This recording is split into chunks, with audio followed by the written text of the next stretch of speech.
Sweeney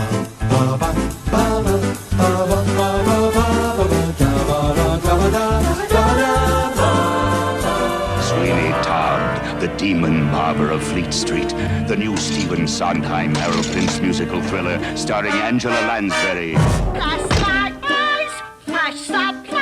and Glenn Carruthers. What happened then? Well, that's the play, and he wouldn't want us to give it away. Not Sweeney. Not Sweeney Todd, the demon barber of Fleet Street.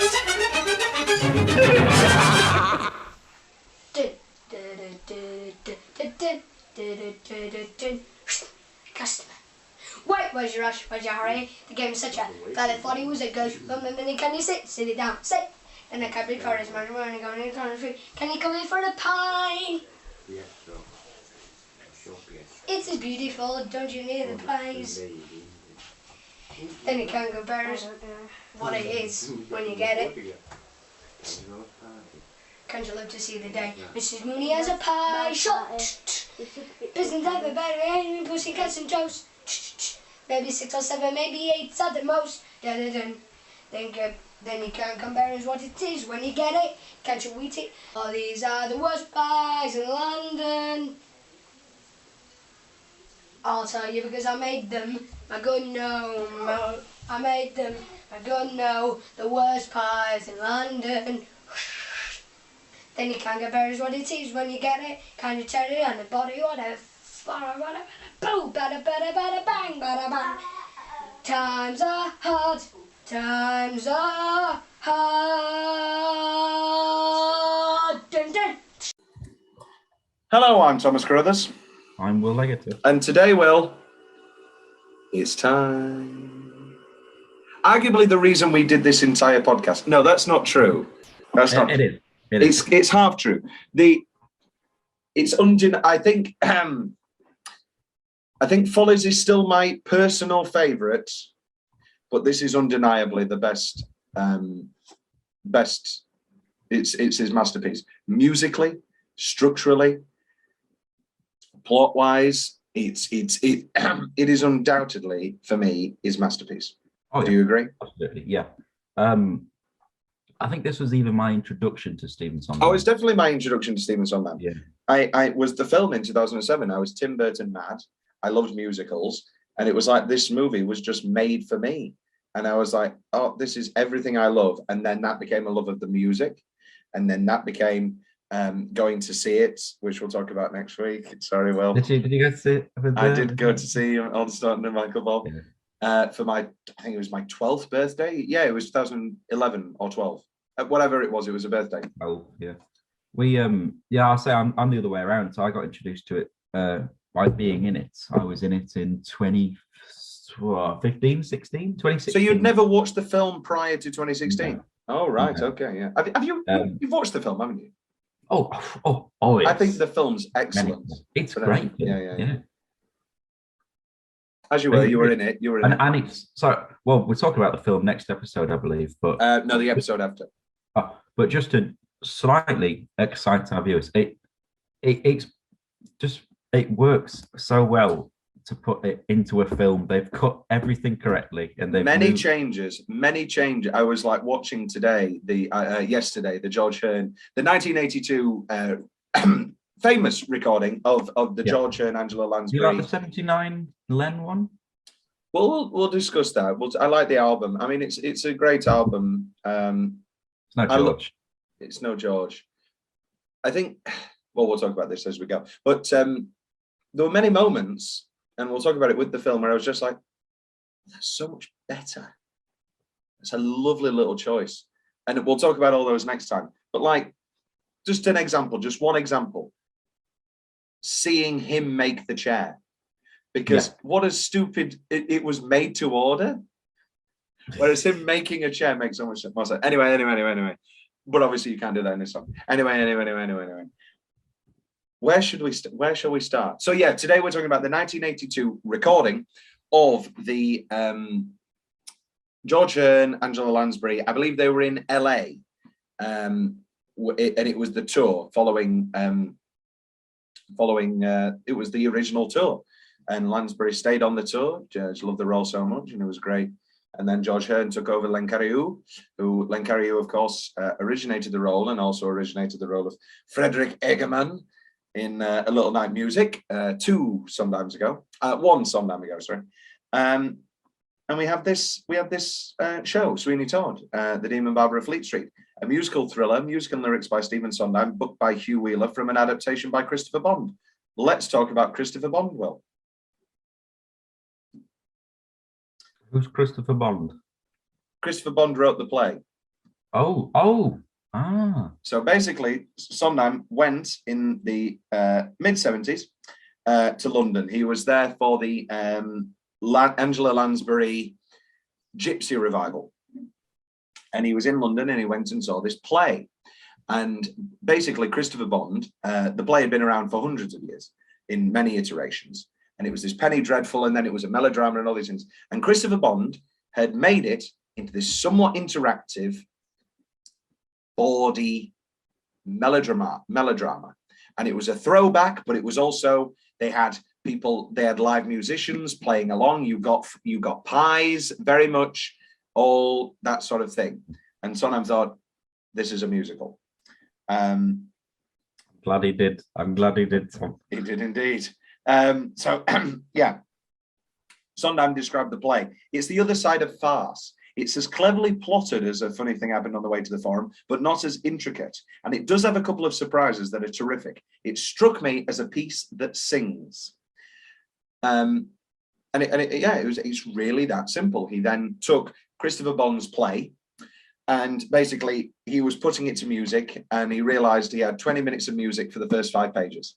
And that wasn't going to work out. So they then bring in Hugh Wheeler, because I think a lot of people go read book by Hugh Wheeler, and then they go, but it's sung through. It's mostly, almost entirely sung through. Where does this book come from? The book comes from Hugh Wheeler literally transplanting it into the structure and the story that we see today, as well as some funny little lines along the way. Yeah, and interactions, parlor songs mainly.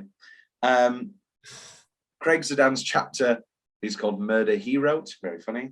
Craig Zidane has been really good. Let me read you these titles of this book. This book's great, Sondheim and Co. I have the publication before Into the Woods. They then released it again with an Into the Woods chapter, but I don't have that. That's a shame. That's a shame. So mine ends with Sunday in the Park with George. Let me read you these chapters. These are funny chapter names. I've never even known a Puerto Rican. Guess the show. West Side Story. So sorry, well done. No fits, no fights, no feuds, no egos.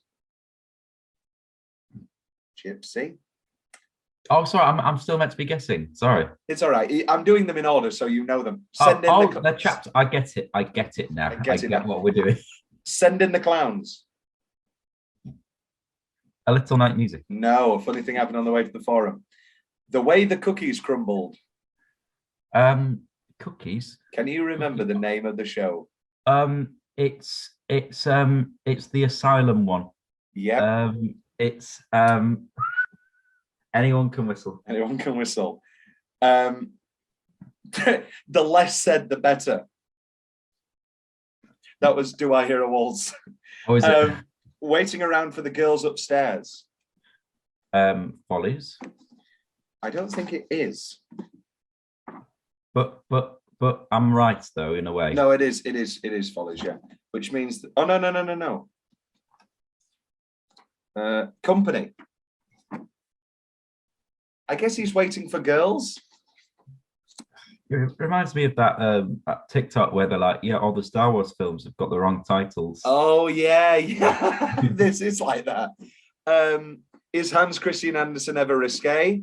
The game is never over, an embarrassment of riches. Art isn't easy, all that sort of thing.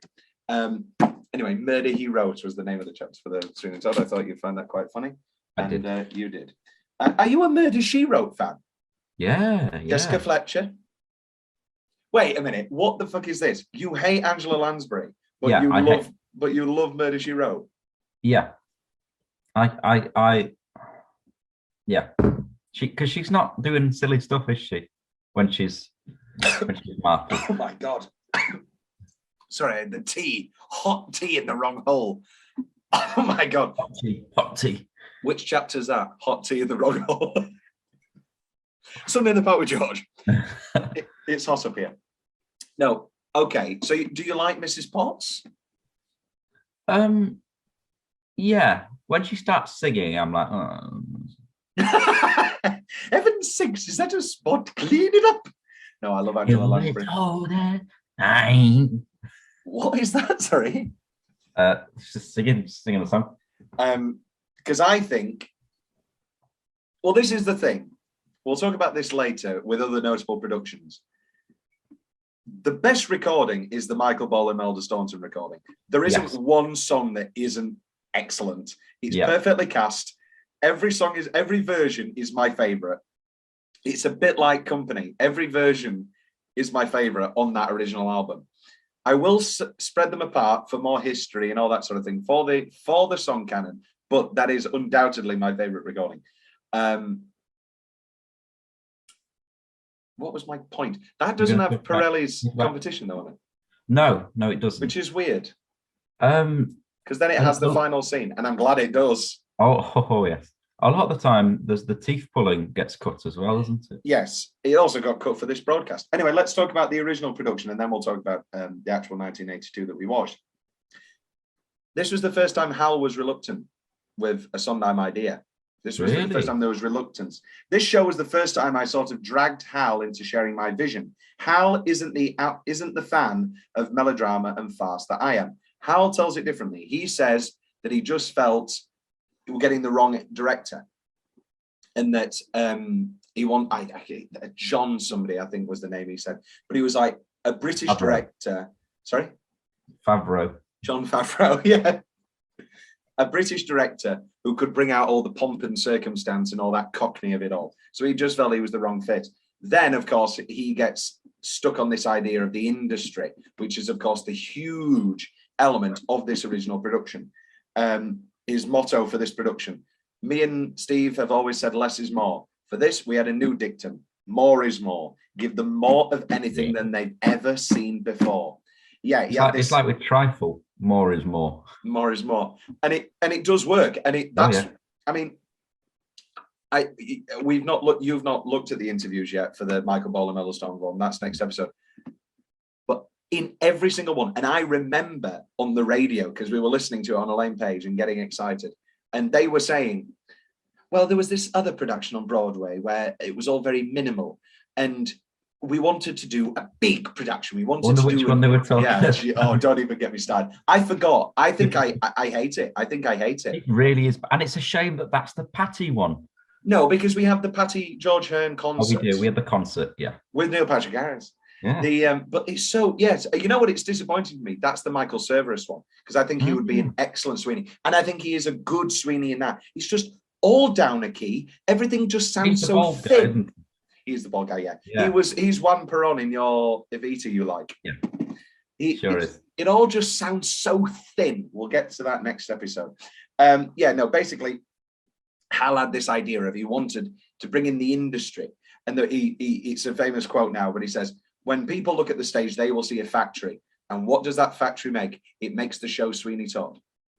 And I don't know what that means, but it's oft quoted. And it's this huge foundry that they created. You love set design, Will. You have a huge admiration and possible career in your future with set design. It's one of the great set pieces of all time. Really terribly expensive.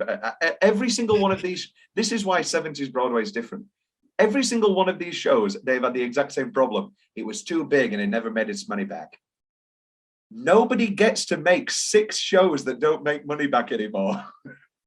That's the big difference. Talk about this set, this incredible set, Will. It's great, and it's I'm not usually a fan of minimalist, exposed bars, rostrums, sort of platform structures, but it works with this because it's the set decoration is what brings that to life. The griminess of London, and also I think it's become plainly overdone. Oh yeah. Like Hamilton, what is the? I don't understand the purpose.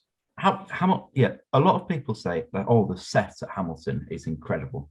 It's not. It's all it is a mezzanine. It's nice. It's made out of wood. It's period. It looks very nice. It does look very nice. The stairs that come down and move are very impressive. I like our Sweeney Todd. Sweeney Todd. And there's a bit in Hamilton as well, like the back bit where they use that back entrance. So I like creative entrances and stuff like that. But other than that, that's it. I come back to my first point. What's the purpose? This has this purpose. It's the industrial age. The London fog, the smoke, people are dying. People look so fucking dirty in this. It looks great. And the dirt and the grime. Oh. It really brings you into this world. And I think one of the great things about the film is that they could take that a step further. And you know what I think one of the best things about the film is? Costume design. Yeah. No. Oh, that's your clue. Is it By the Sea? No, that might be my least favorite part of the entire film. But to jump the gun, so many people, there's a lot of forums where people rank their favorite Sweeney songs. That comes in the top 3 a lot of times. That's annoyed you. Carry on. I like By the Sea a lot. Yeah. Where do I like it? Oh, okay. Oh, no. No, don't worry. I think that's Lansbury's best number. Yeah, she performs As Love It. I think that might. It's not my favorite By the Sea. My favorite By the Sea is Imelda Staunton. It's my favorite of every song. But my second favorite would be Lansbury. Yeah. What was I saying? Yeah. Because the film has a flashback in Poor Thing. Yeah. And we see clean-shaven Depp, and his hair's back, and he looks so young. And that honestly makes the entire show work in a way that no production has ever been able to do. Every single stage production you have niggling at the back of your head, you can't look that different. Like the beggar woman's covered in dirt and she's got rags. Yeah. But Sweeney, I know she says, "Hey, don't I know you, mister?" And she's ill. And so maybe she can't just word it properly. But Turpin, everybody, he doesn't look, surely, but the original manages to make it work. And of course, the musical works in a way because we just take it as face value that nobody can recognize him. And so our mind starts boggling of, what was this man before? So it does work in that sense. Keeping on with the set, basically Prince was like, I want to do all this industrial stuff. And then Hugh Wheeler and Sondheim were like, do we have to rewrite anything? I don't want to rewrite anything. And so he said, no, you do the material, I'll do the factory. Don't know what that means. Well, I wrote... He's obsessed with this factory. He's obsessed with this factory. So many comments about this factory. I've obviously read everything and all the interviews. Always talking about this factory. Will, this is a paragraph from my essay, Lost in Translation, which I wrote for my final year of college. And these are about the different versions of Sweeney Todd. So although Rodgers and Hammerstein's works often leaned into the melodramatic nature of their source material, there was a clear focus within the creative team behind 1979's musical adaptation of Sweeney Todd to instead rather move away from the bombastic tone of the original work. Sondheim critic Craig Zadan does note the ever-changing nature of the piece, citing that the original Sweeney Todd was written in 1847 and it had been constantly rewritten over the past 140 years. The Sondheim musical was in fact an adaptation not of the original blah, blah, blah, blah, blah. Wheeler and Sondheim's intention was instead rather to make it as nearly as we could into a sort of tragedy. That's achieved. The only thing it's missing is killing Joanna as well, which it gets close to doing. Yeah. What else have I got here? Oh, yeah. The high emotions of both genres, tragedy and melodrama, do lend perfectly to the performative nature of the musical theatre. However, Wheeler further cited, although he felt that Bond's version was slightly better than the others, even his version was that absolutely unreal old melodrama where you boo the villain. I think with Turpin, he's very easily booable. Let me not conflate. Let me not confuse that. Don't defend Turpin. we're going to get to that. Have I never told you that anecdote before? No. Oh, but also, I'd love to play Judge Turpin. I'd love to play anybody in this. Yeah. I'd love to. It's one of those. I mean, Sweeney is my dream role of all Of time. course, Sweeney. Yeah. Pirelli would be fun though. I could. It's one of those. It's one of those shows where there was. In the last show I was in, it wasn't a smaller role, but I had a song in the first act, and then in the second act I had a big dramatic scene, a comedy scene, and then a small evil scene. And in my head I was thinking, I could do this for 6 months. It was I'm the same with my current role in Curtains. I've not got a song, but I've got all of the best lines in the show, and it's great. And when I am on, like people look at me, and it's good. That reminds me. They will look at me. Have you seen Bone Tomahawk? I know you haven't. It's Kurt Russell. No. Cowboy. It's excellent. And there's a bit where somebody's talking about how many Indians they've killed. Native Americans, obviously, but he says Indians. And then he goes, and then they're like, I hear you like to boast about the amount of Indians you kill. And he goes, not a boast, but a fact. And that's all I could think of then. I just wanted you to say, when I'm on stage, they look at me, not a boast, but a fact. I'll take that. I'll use that one next week in rehearsals. And you have killed many Native Americans, which is weird. Okay. Any broad strokes you want to talk about, or shall we just go number by number through this 1982 recording? Let's dive. Have you seen this before, or have you just seen YouTube clips?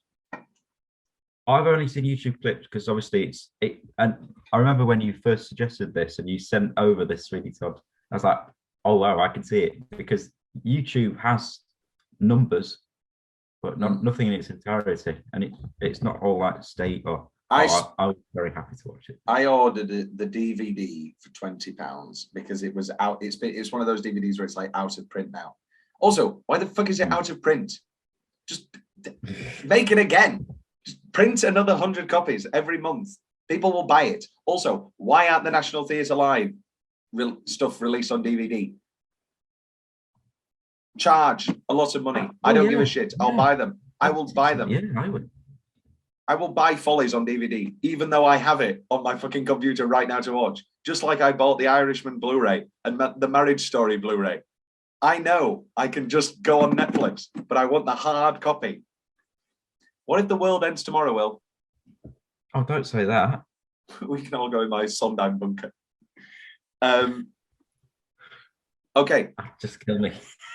Sorry? Spreading eternity in your Sondheim bunker. Yeah, like when they found Bin Laden's porn collection, and it was like, and they found pornographic magazines and a memory stick with every filmed production of a Stephen Sondheim musical. Just love the theatre. Prologue. From the off, this announces itself as one of the great pieces of musical theatre.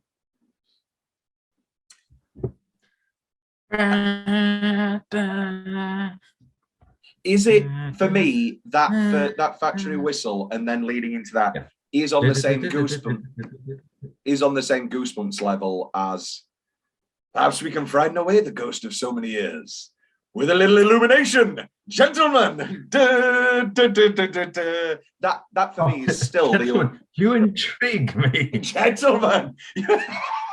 What if? Oh God! Did you watch the Beetlejuice one? Oh yeah, because it's just come back. It's just come back, and he has to. Poor Alex Brightman has to stand there. Newspaper, and he's just clapping. Holy shit!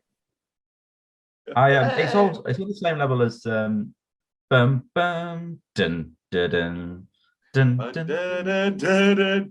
That's also a good one. I also love. This is a great tangent. Miss Saigon, the helicopter going over, and then. Oh.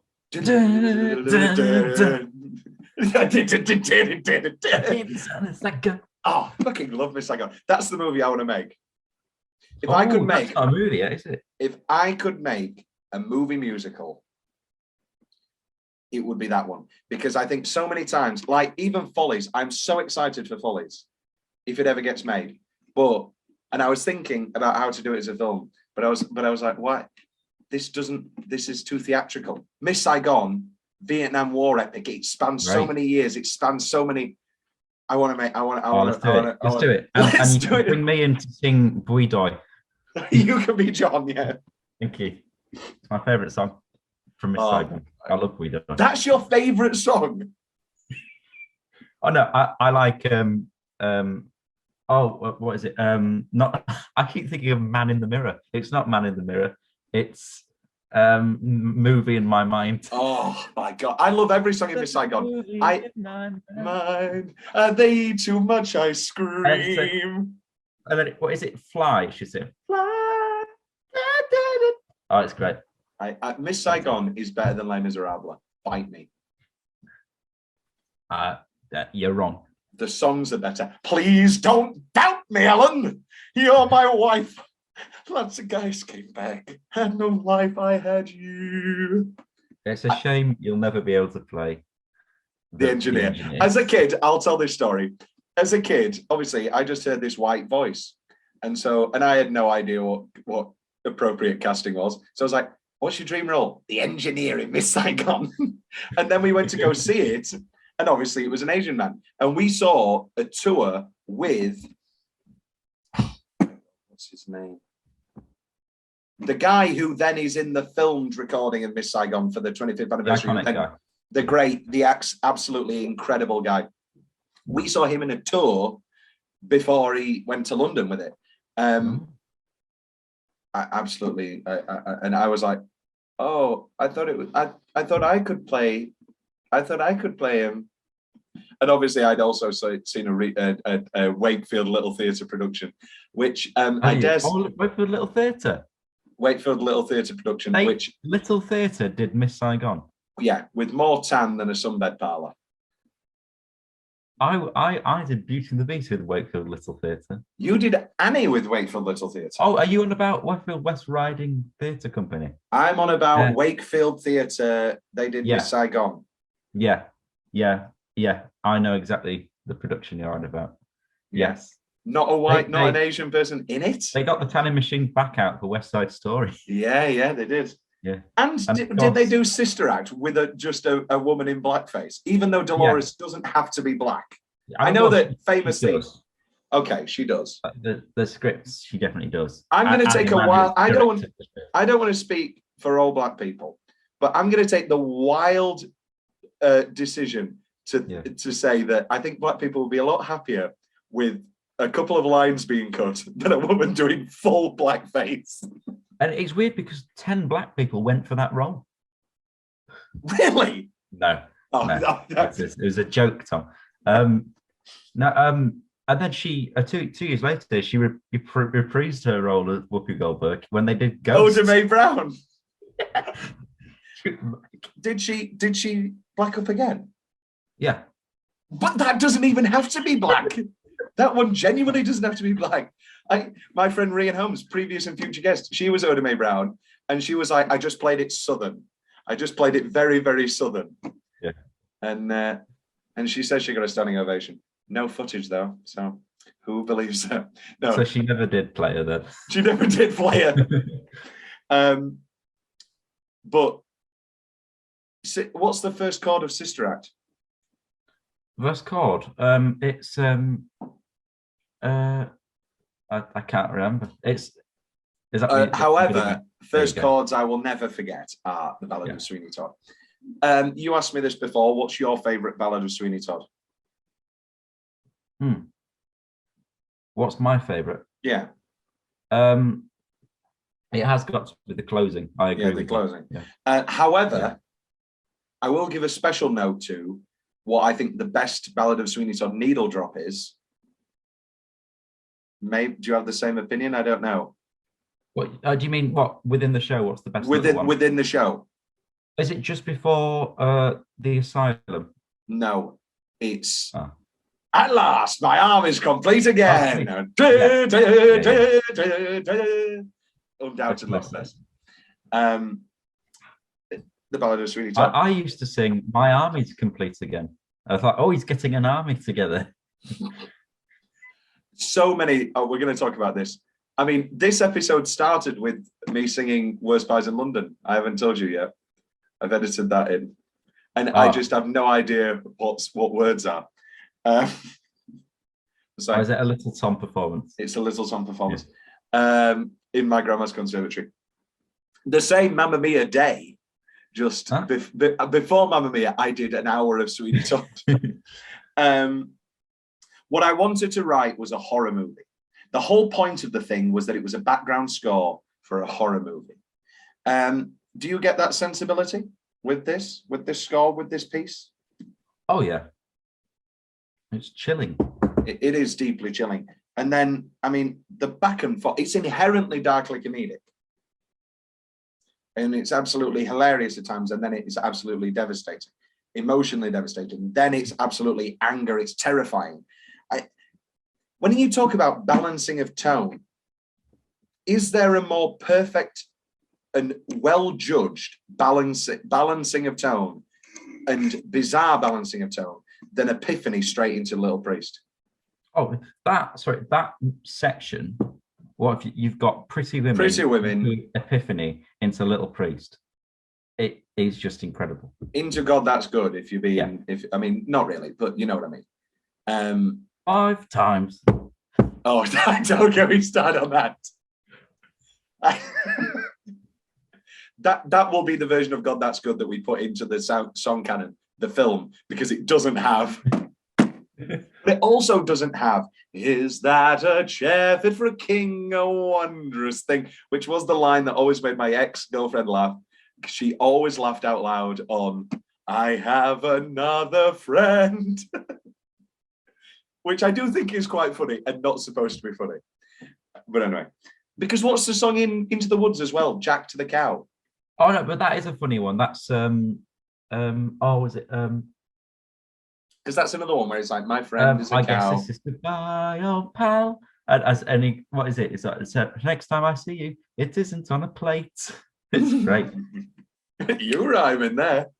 The factory whistle. This is Hal Prince talking about it. You hear a terrible scream of about a dozen people in the house, and then we get on with the show. So the Dies Irae, which is this piece of music, reversed here, is Sondheim's favorite piece of music, he says, or at least one of them. And the way he's describing it when he's playing is like, he says he's always leaning those notes through every song. It's the opening to The Shining as well, isn't it? Dee, dee, dee, dee, dee, dee. Yes, and it's and well, more famously, it's the music that Patrick likes to have sex to in Sleeping with the Enemy.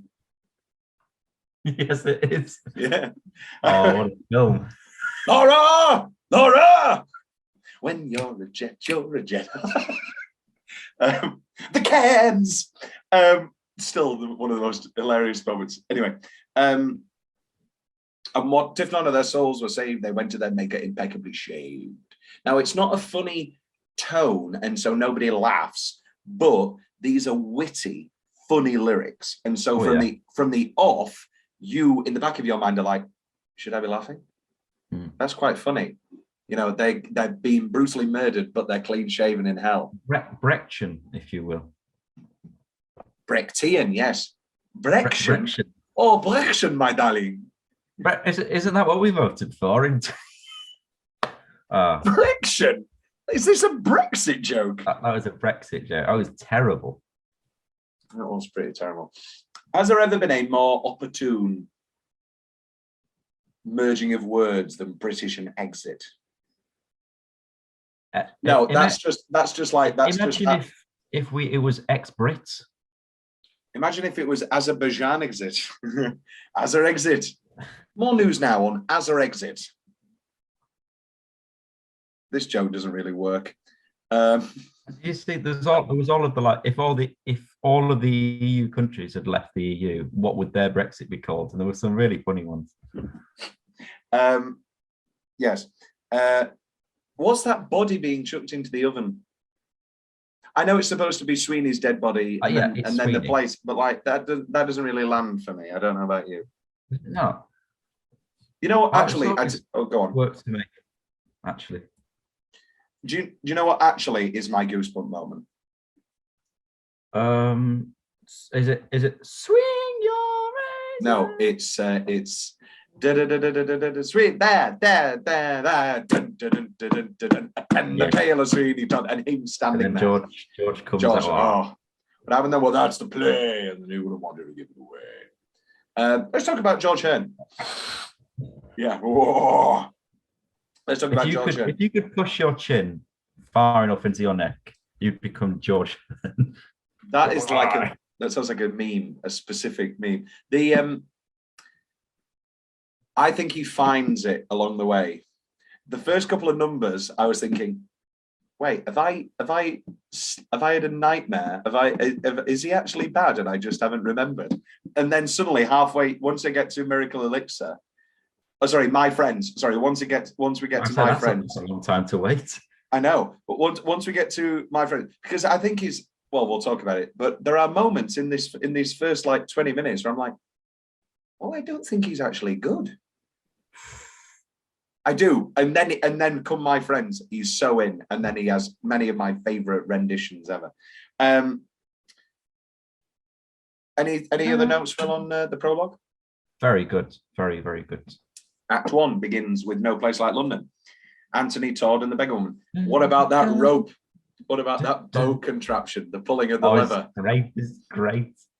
And the stairs, and it's just all because they're still like the Undertakers, and this is a great example of when you've got so many different structures about how to move them and moving it as a scene rather than just saying, oh, the actors are moving the sets. No, they're doing it because they're doing something in London. That's great. It's like, Phantom, having the old Paris stagehands move things around makes so much sense. I saw the touring production of Sunset Boulevard, and obviously they don't have the money to do a full car chase like some productions do.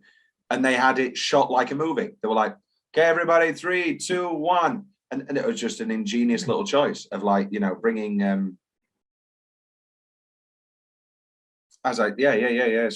making, I don't even know what I'm saying. Pardon me. The record, the what am I saying? Yeah, the cars. We're doing No Place Like London. No Place Like London, yes. Sondheim had a rhyming dictionary, a Cockney urban slang rhyming dictionary. And because he originally started like making up his own slang. So instead of split me muff, do you want to know what he came up with? I don't know. Fish me scuff. Ooh, that's even worse. That's horrible. Wouldn't you like to push me parsley? It looks like me Tweety. You got plenty there to push. That's another one where when we came to watch the 2012 production, we'd only watched the film 100 times. So we didn't know any of this. And then it comes on, wouldn't you like to push me parsley, split me buff, dear? And my mum went, okay, now Isabel's 10 or something. Isabel's 10. That's also like when we went to see Miss Saigon. And they'd seen it in the 80s before any of the rewrites with the swearing and a lot more of the graphic sex and some of the rape and some of the brutalization. And so I came in, sat with my grandma, my great-grandma Mona, my other grandma, my mum. I think the Auntie Carol was there as well. And the maitre d' or whatever came over and said, Madam, you know that this performance is some serious adult themes. It was like, it's all right, we saw it in the 80s. And then first scene starts, come over here, you fucking bitch. And it's like, oh my God, I'm sat there like 6 or something. It's like, fuck you, you motherfucker. And they're all snorting coke in the rewrites, aren't they? Like John's a cokehead, snorting coke at the saxophone. And it's like, whatever happened to Lea Salonga? Where's Will going? Will's back. It was the dogs. Will, do you want to hear his rewrite for Schools and Squeamish Regional Productions? Yes, please.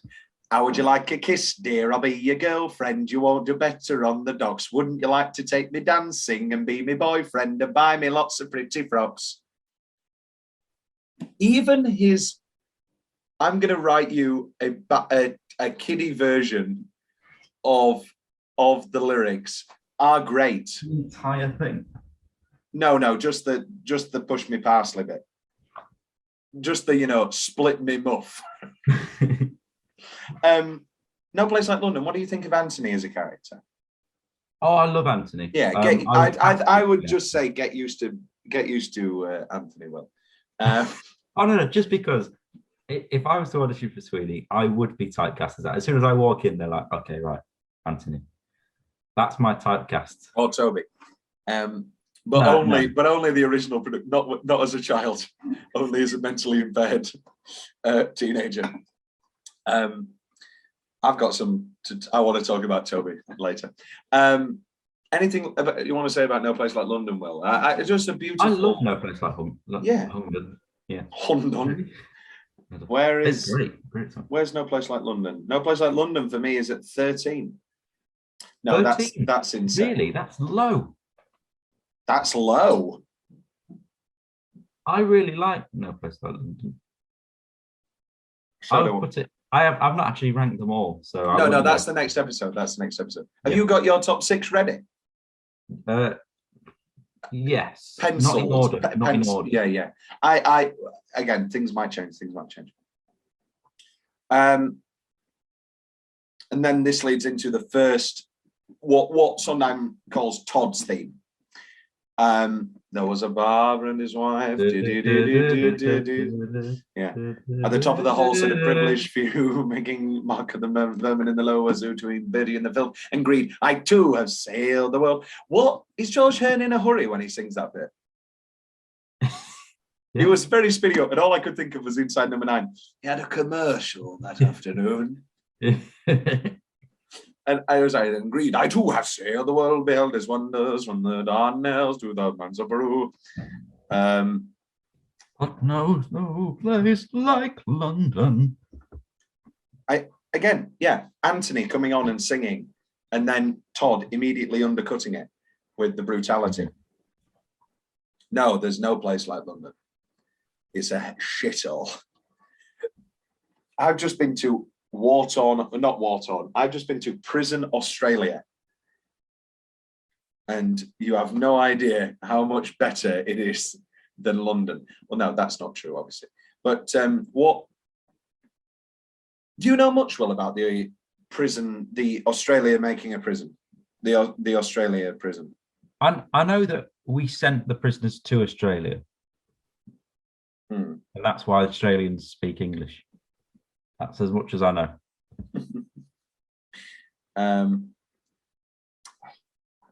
Fucking emails. Sorry. It's a nice little glimpse behind the curtain there at my own anger.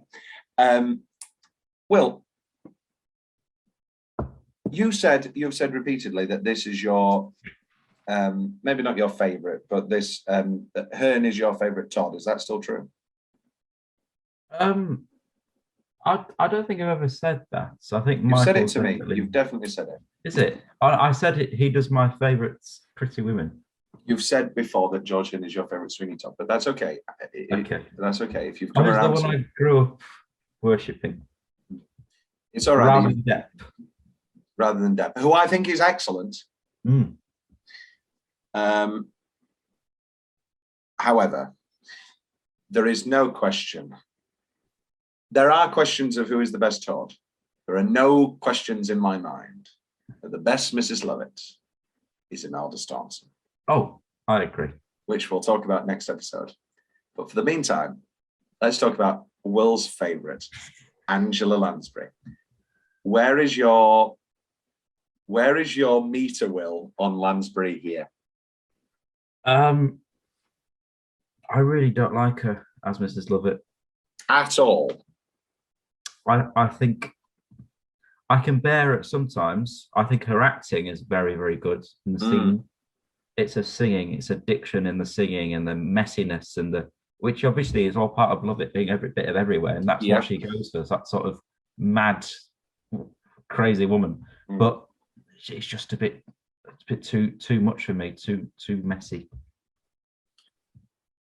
Does this begin with Worst Pies in London? Yes. What's Mrs. Lovett's first name? Is this a joke? No, this is real. Mrs. Lovett, I'm gonna say Mrs. Nelly. So go on, talk about Angela Lansbury as a bad lover, as you say. Too messy. How can you be too messy with Worst Pies in London? Yeah, but it's her diction mainly. You have a really big thing about Angela Lansbury's diction. I do. It's sort of like, yeah, she's frantic, which is good, but she gets caught up in it and going, and you can't understand a word she's saying. I think her By the Sea is rather excellent. I don't know about you. Her By the Sea is very good. You just don't like her Worst Pies in London at all. I know. Her Weight is nice. Oh, Wait's lovely. I love Wait. Weight's good. Wait's good.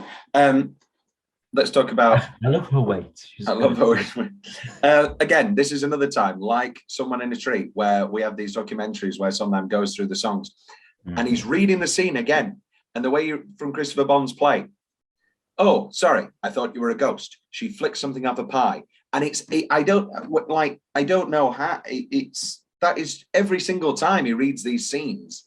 It is so much like the song that we end up getting. So that is why I think a lot of times people like to say, well, you know, Todd's entirely sung through, blah blah blah. The song, but the books that Sondheim is using are so heavily influential. We see this time and time and time again. That's why he's constantly praising his creative. Help me. What's it called where you work with somebody? Partners. Yeah, his partner is like, yeah. Lansbury. I always said she was a very resourceful woman. She never let anything go to waste. After all, the meat pies was her idea, it wasn't his. The costume designer, before the first night, didn't feel like her outfit was dirty enough, and so threw spaghetti over her. And then Lansbury nearly threw up with the smell the whole evening. And then chemicals were used to give the stain look for the rest of the performance. And the way that Lansbury says it is, she was a veteran of Saturday Night Live, so they were very used to doing things off the cuff. Whereas I do not work that way. Spaghetti. What do you think of Worst Pies in London as a song itself? I mean, it's very good. The chatterboxing and the building and the punctuation. Yeah. Both of Lovett's songs have this punctuation. By the Sea, it's the kisses. Oh, Mr. Todd, I'm so happy, and all the kissing. And in this, it's the hitting and the flicking of the pies and the busting of the dust.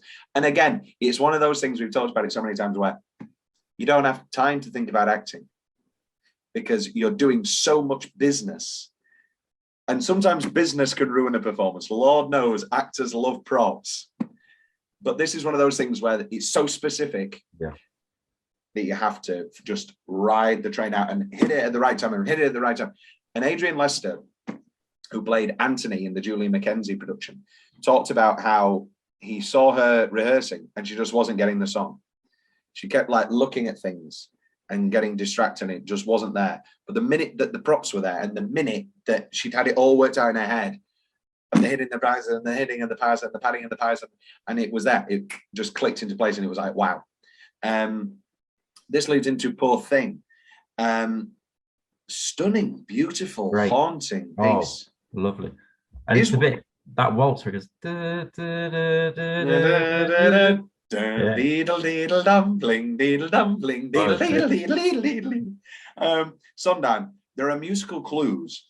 A few very alert people caught on right away, though, and knew that the beggar woman was Sweeney's wife, because when the young wife appears and is raped, the minute they're playing the beggar woman's theme in a different guise.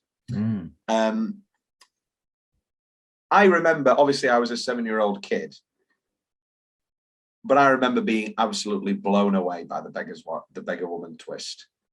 Oh yeah. I mean, absolute.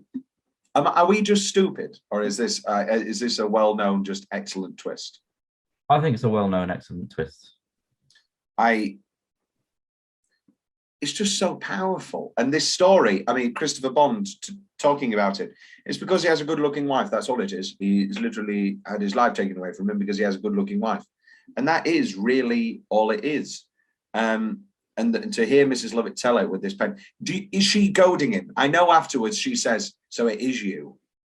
So is all of Poor Thing her goading him into snapping? No, I don't think she does know who it is. But she says after, "So it is you." I don't. She definitely doesn't know who he is in Worst Pies in London. Worst Pies. So it's at what point during that song does she click? I'm presuming when he sees some sort of reaction. That's how I'd play it. That's how I'd play it, of telling the story and then oh, don't get me started. This was the moment where I was worried for her, and I was like, have I remembered this entirely wrong? Is he actually quite bad? Is the no? What the hell was that? I would go no. Yeah, the great, again, the film, the great cut to him jumping up. But they said no.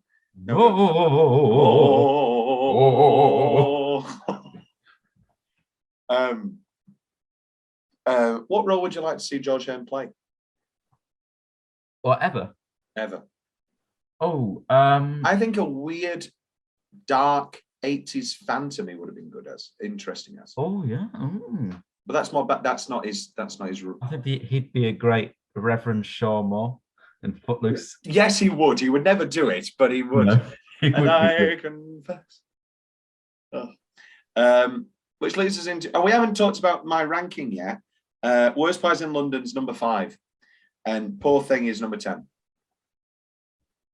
I'm interested what your 6/7. Yeah, thank you. You're just thanking me for having interest. Yeah, I've not worked out if Worst Pies makes it yet. Okay. I think the biggest thing is that whether we be truthful and put in Final Scene as a song. Yeah. Yeah. Because I loved you, I'd be twice the wife she was. I loved you. Right. What have I done? Mrs. Lovett, eminently practical and yet appropriate as always. Oh, phenomenal. As I've said repeatedly, there's little point in dwelling in the past. Do you mean it? Which I don't think Lansbury pulls off, but anyway. My friends, and this is where you're like, oh, fuck yeah, George. Oh, yeah. Oh, George. This is just for us two as well. We'll say it now. The reason, one of the reasons I think we idolize Sweeney Todd so much is because it is one of the great baritone lead roles out there. But I also idolize Gypsy. And there is, and although I would be excellent as Mama Rose, as we've I'm sure discussed, you would be. I've come up with what my drag. I was asked what my drag would be yesterday, and I said it would be Janet Roth, and she would be a famous star of the 70s stage. She was in a sitcom in the 80s, and she now only performs cabarets of Sondheim women. Go on. Yeah, sorry. Yes, no, there is a note of idolization. A lot of songs in Sweeney we would sing if we were asked to sing a song like at a cabaret night. I have sung. We on our history of musical theatre course, every week we would bring a song, and I did. What did I do? I did Who Wants to Be a Millionaire. I did Edelweiss. I basically did a comedy song, sad song, comedy song, sad song. For Sondheim week, what do you think I did? Oh, I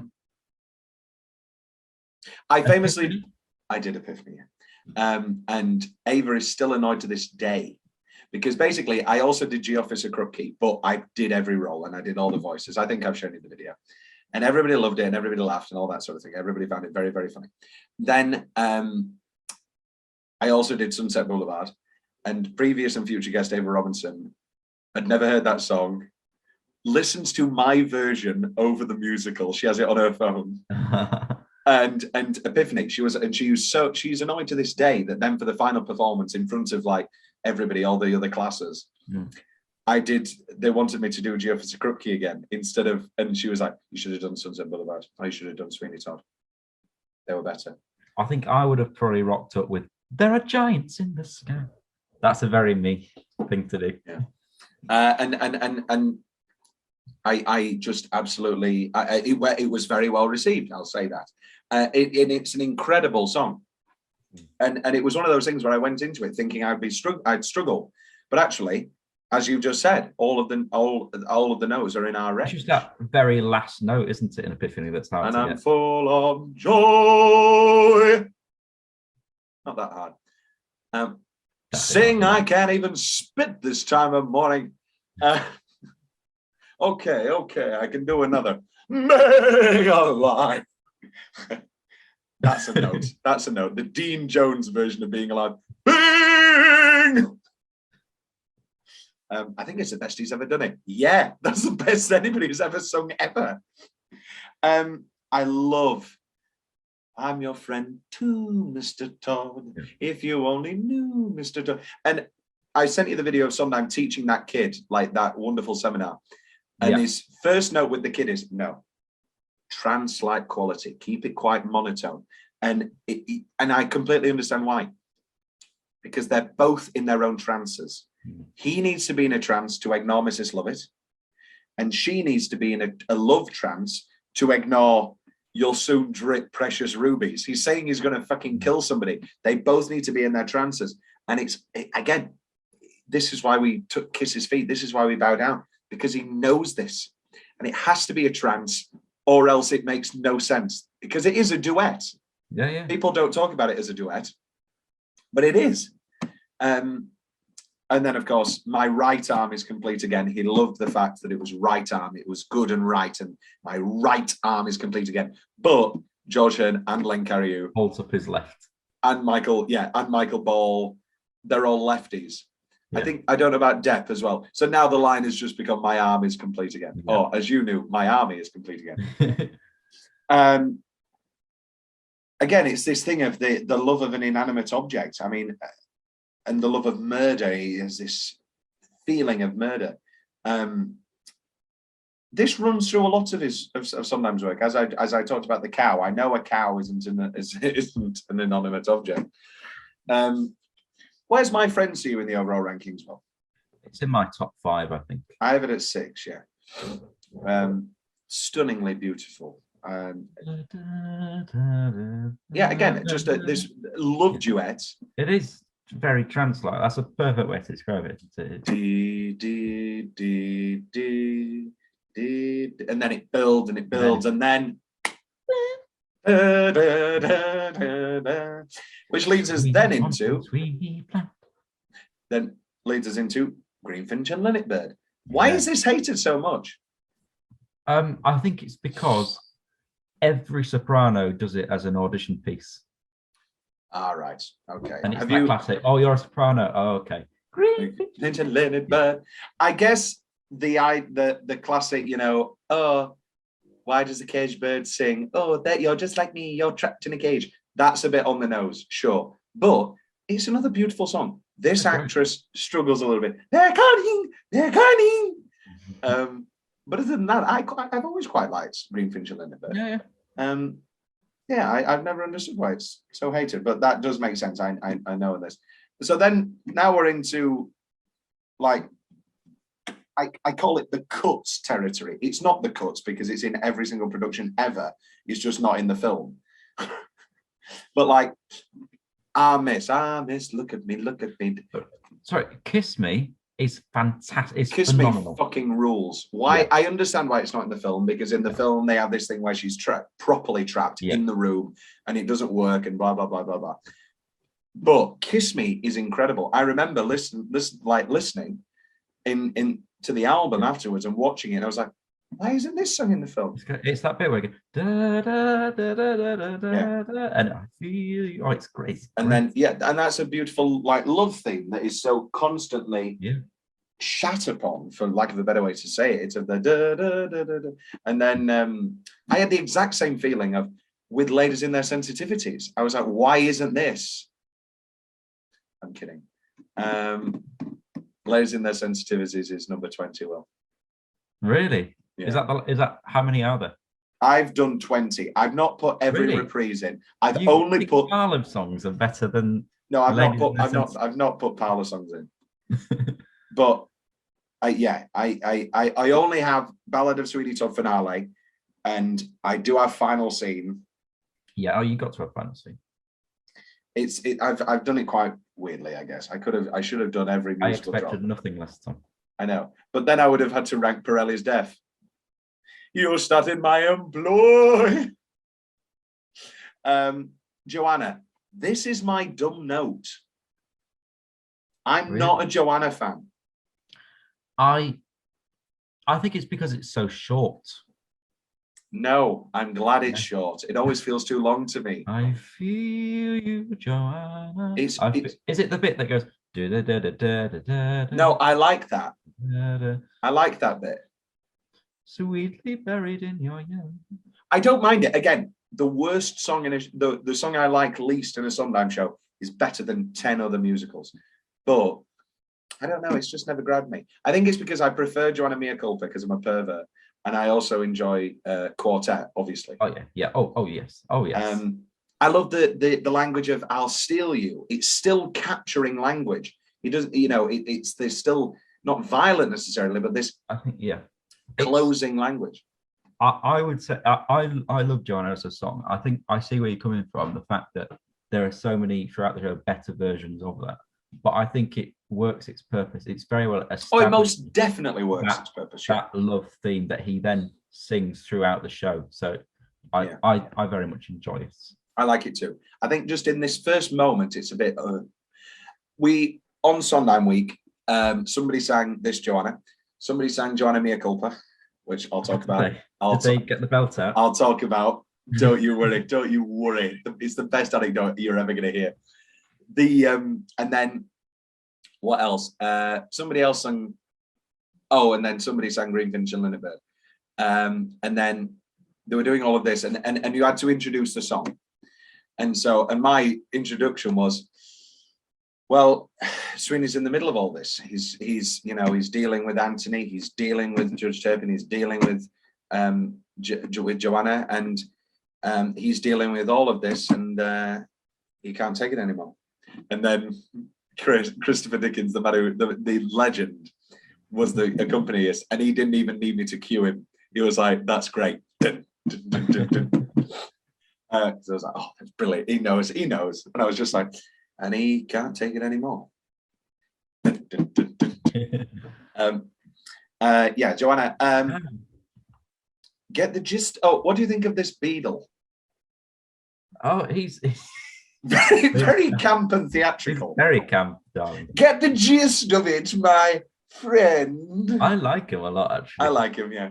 I like greasy Timothy Spall better. Oh, yeah. The geishas of Japan. The geishas of Japan. The concubines. Glad as always. Glad as always to service my friends and neighbors.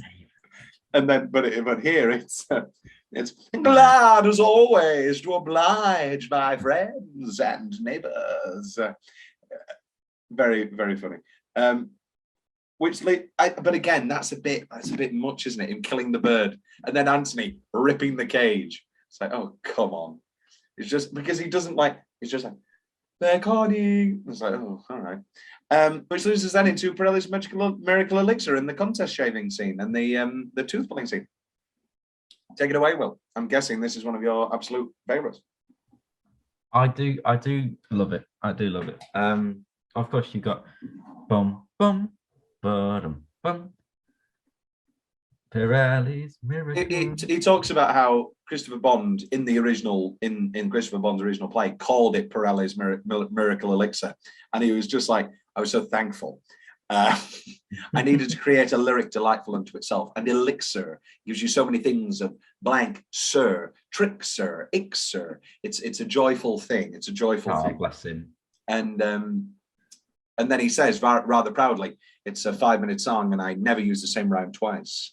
And it's true. It's true. It's not a boast. It's a fact. It's not a boast, but a fact.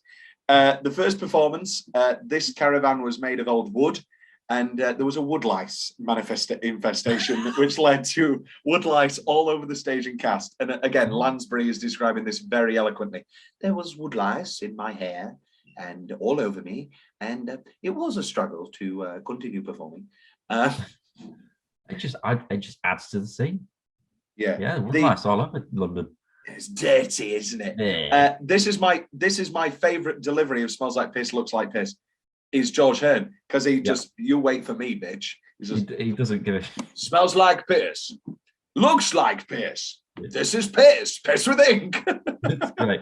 It's excellent. Yeah. Where is this Pirelli? And then it's very much like Elaine Stritch having a mic too loud for telephone calls. Because like we hear him, and I hear things in the score that I've never heard before of Sweeney going, "Where is this Pirelli?" And that I've never really noted before. Because it's in the bombardment, and then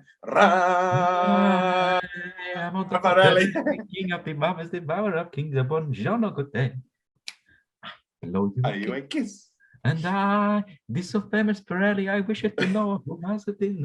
I can do it all, Tom. I can do it all. To call my elixir peace?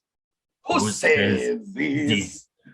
So my Pirelli anecdote, when I was in Sweeney Todd, I was because I was just in the ensemble. I also played Jonas Fogg, the asylum keeper. I got shot and ravished by all of the inmates. I cannot wait for you to have like no notes for a little priest and just be like, yeah, it's a great end of Act 1. And then I'm like, and then there's the asylum scene, and then we move into no. We need to talk for 10 minutes about the asylum scene. People Fogg, yeah. A kid comes home and he says, what's the school play? It's a musical all about this asylum keeper. I had to explain that joke to somebody the other day. The classic, the kid comes home and he says, what's the Christmas play? And he says, it's a play all about this innkeeper. And I had to explain that to somebody, and I thought, what? That's it. So I was in the ensemble for the rest of it, and I was fortunate enough to be the one selected to be shaved by Pirelli during the contest. Oh, and it was lucky enough. It was it was brilliant because the guy playing Pirelli was just hilarious, and he was facing me the whole time, but so he could get away with whatever he wanted, trying to make me laugh. But obviously, I had to keep a straight face. How did you do it? A fake beard? I mean, it doesn't matter with you, does it? Because they never have to take your beard off. No. So I was just a bit stubbly, which is just normal. And then they put the foam on, and he did all that, and then he actual shave, like just very blunt razor, like with no blades, just like you can get buy razors that are just yeah. And he actually did me all the way through. It was really fun. Oh, right. Yeah. Because in this, obviously, the guy who's shaved by Sweeney has a big beard.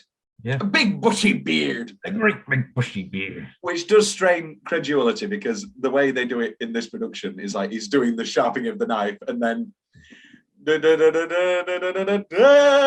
then the winner is Todd. The winner is Todd. Push. That's I can't remember. Did you watch the documentary, the London documentary I sent you about with Dennis Quilley and Sheila Hancock in it? Did you skip through that? I'll watch that for next episode about but in it, there's the guy playing Pirelli, and Prince wants to cut down the Pirelli part. I can't remember. There's like another verse during before the contest. And there's another verse. No, sorry, I tell a lie. There's another verse during the shaving, and he's just like, we need to cut it. We need to cut it. It doesn't work. It doesn't cut it. And it's this British guy, and he's going, it's a small part, and now a third of it's gone. It's not the part I auditioned for. And then Prince is like, okay, well, you tell me tomorrow, and then you can leave if you'd like. And then he walks away, and he just goes, and then he goes over to some stage manager, and he's like, if he wants to leave, he can leave. He's very good, but we can get somebody else. And I was like, oh, fuck yeah. Dennis Quilley and Sheila Hancock, I really enjoyed. I'm going to watch that. It's the bit, I know why you didn't watch it, because it's 1 hour and 10, but watch that for next episode. That's great. And we see a lot of the Dennis Quilley, Sheila Hancock version, which is good. The contest shaving scene. I found this very funny. Sondheim on chorus numbers. He hates group chorus numbers. And he goes, what about the picnickers in Carousel? Did everybody have a real nice clam bake? Was there no one who had indigestion or a rotten time? Do all the CBs in South Pacific think there is nothing like a dame? What about the misogynists in the group? Or if there are no misogynists, are there no homosexuals? And this thing of like how his chorus numbers in this show, everybody's singing different things, which is a lot harder to orchestrate and all that sort of thing, but builds a better world. And of course it does. The smattering of the cream against this poor guy's face. Did you get splattered a lot, Will? I did, and I had to do the, whenever he does like a nick, and so I I say. There's lots of good dying in this. Yes. That's my other anecdote. Oh, you were killed in Joanna? Died in Joanna Reprise. I was the second guy to come on originally. So when they were blocking the scene, they called the people that the director wanted to be died. And I was originally the guy at the end with the family. Oh. And the guy that was playing the second guy to be killed didn't turn up to rehearsal because he couldn't make it. So I was like, now, I'm here. I want to play Sweeney. There is a part of me where I'm like, I do want to go on that chair. Yeah. So, and we used like proper, like the way we did the blood was, it was like a pipette of fake blood behind the blade. So when he split it all splashed and went everywhere. And then I died, and it was the proper, like, slid backwards down the. Oh, it was great. That does sound brilliant. So fun to do. Got to do that for 6 nights. Did you do the tooth pulling? No, we didn't do the tooth pulling. I think that's a good cut. Yeah. I think it makes sense. I do like that he has to pull Toby up. That Sweeney's like, who else has a bad tooth? And he goes, sir, it's terrible. And then nobody else calls. And Pirelli has to go, you Toby, get on the fucking stage. That's very good and very funny, and just highlights even further the cruelness of Pirelli to Toby. Yeah. But, or should I say Daniel O'Higgins? But it's a fine cut. That cut makes sense to me. It's not necessary. I guess it's necessary in the sense that I never knew this, that tooth pulling and Barbary were so linked in the old days. I never knew this, that like it would be the same, often the same establishment. So, okay, I guess you can do a lot of things, which leads us then into Wait. I love this song. I think it has a somewhat throwaway feel about it, and I think a lot of people sleep on it, but I love it. Yeah, I do sleep on it, but I appreciate it for a beautiful song. Sondheim states that it's one of the most important songs in the score. Do you know why, Will? It's to justify a later song. Epiphany? No, it's to justify Pretty Women. Why doesn't he just slit his throat? Why doesn't he literally, Mr. Todd, you're in a merry mood today, Barber? Why does he do that? Wait, enjoy it. This moment, wait. Okay, now we can enjoy Pretty Women without thinking, why doesn't he just kill him? And I guess if you forget about that, then there is still in the back of your mind, he needs to relax him so he can just relax. But either way, I've been thinking flowers, maybe daisies, to brighten up the room. Nothing like a nice bowl of gillies. Beautiful song. Absolutely love it. We haven't talked about Helena Bonham Carter yet, and I don't know why we would have, because we're doing that in 2 episodes' time. But I like Carter a lot. Lovett's idea to kill Anthony. I always forget about this moment. If there was ever a throat to slit, I was like, oh. How long do you think Todd is conceiving of killing Anthony in the end, and it all just gets upended by everything that's happening? No. I think he likes the boy. I think he feels a bit like a father figure over the boy. Yeah. I think the reason why Lovett suggests that so early on is because she's trying to impress him. Well, it is all around. It's the classic Lady Macbeth thing, isn't it? It's a classic. Yeah. It's Lady Macbeth with songs and and comedy, and who wouldn't want to play that? Yes. Me, for a start. I can shave this. I can shave this. I can do drag. I can do it. Strong enough to strangle Pirelli with one hand?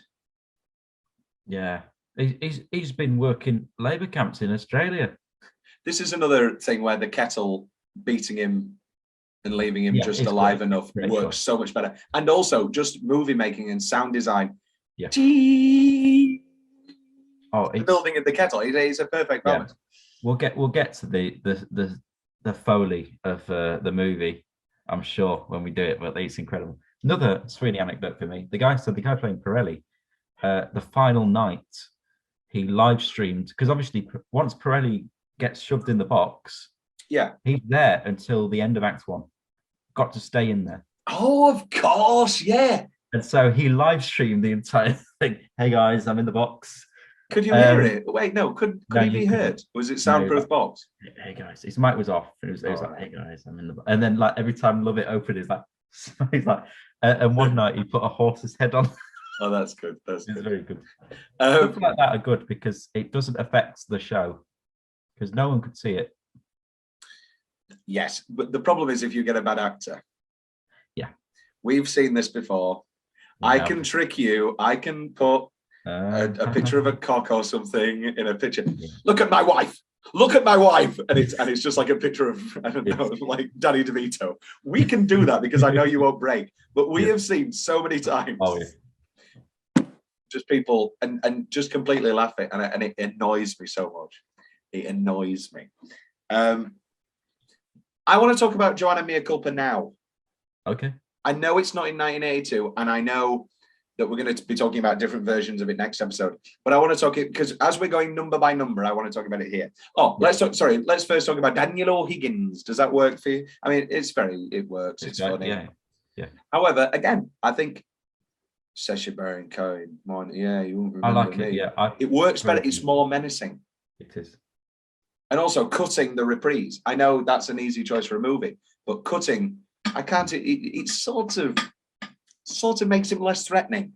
And going back into the Pirelli under my employ, it undermines the tension of it. But anyway, let's talk about Joanna Mea Culpa. I'm going to build up to my anecdote. This is Prince. The judge's number I didn't like.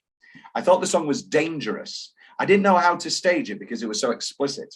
At the end of the number, he was supposed to have an orgasm. I thought it was pretty gruesome. Sondheim.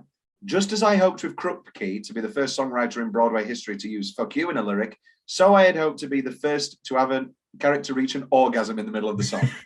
Oh, Stephen. And of course, I can think of a song where that is achieved.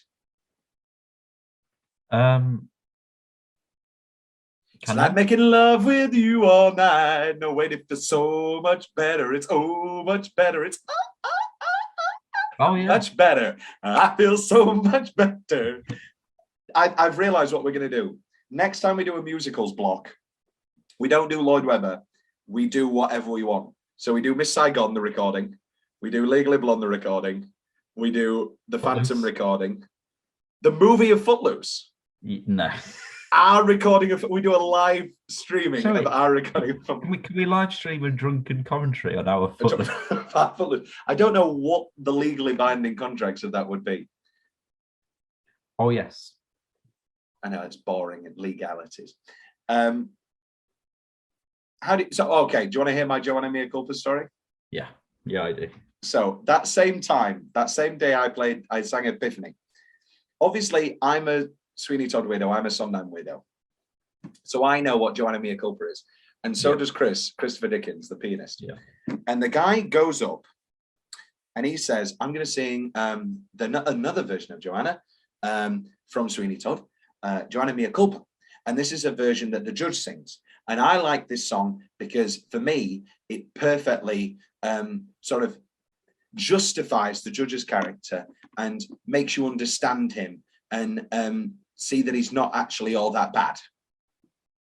And that he's just, and then I literally look at Chris, knowing that he's the only other person in the room right now who understands what the hell just happened.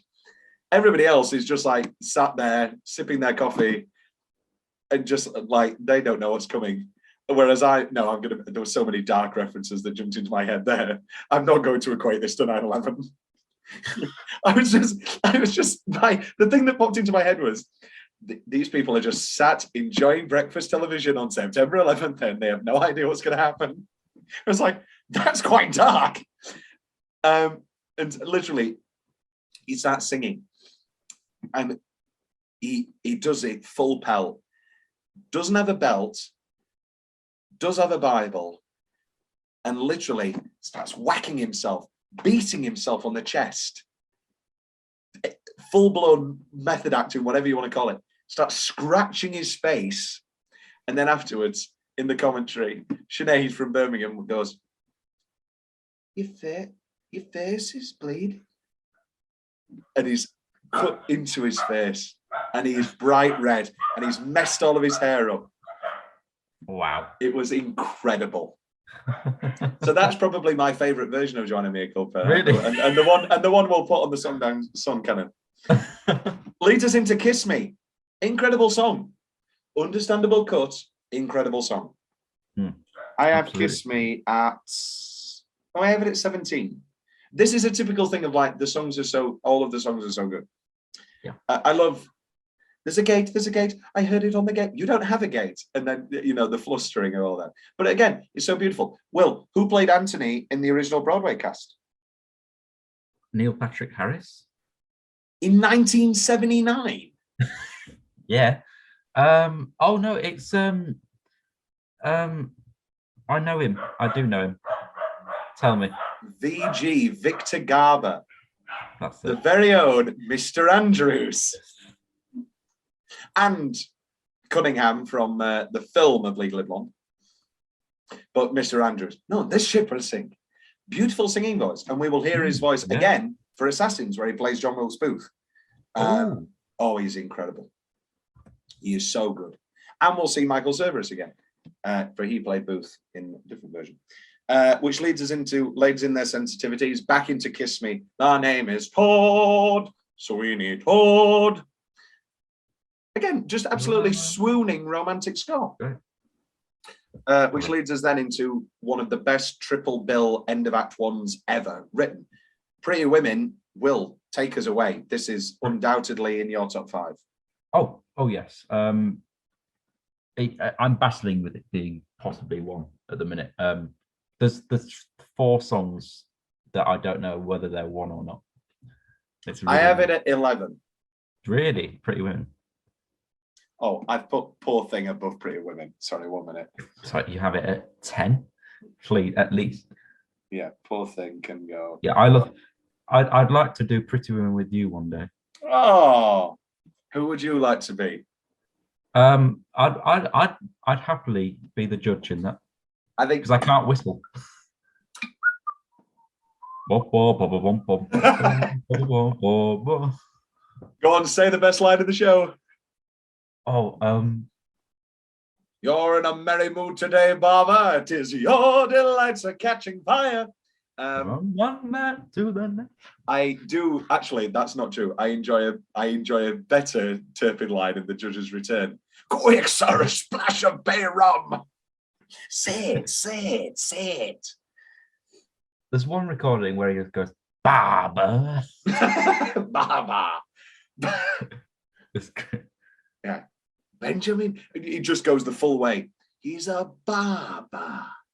Barber, black sheep. Black sheep.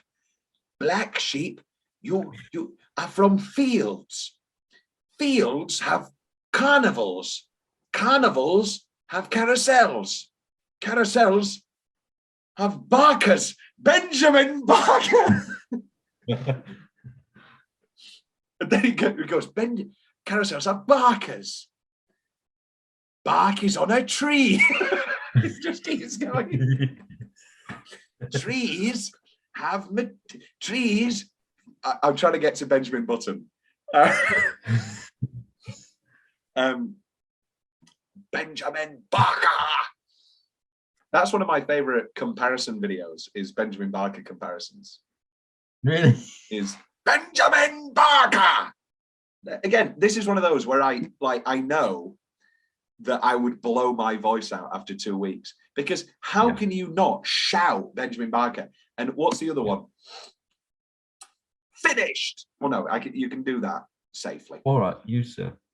How about it? No, Epiphany, you can sing Epiphany safely, but it's the like the Benjamin Barker. You just have to go Benjamin Barker, and just have to.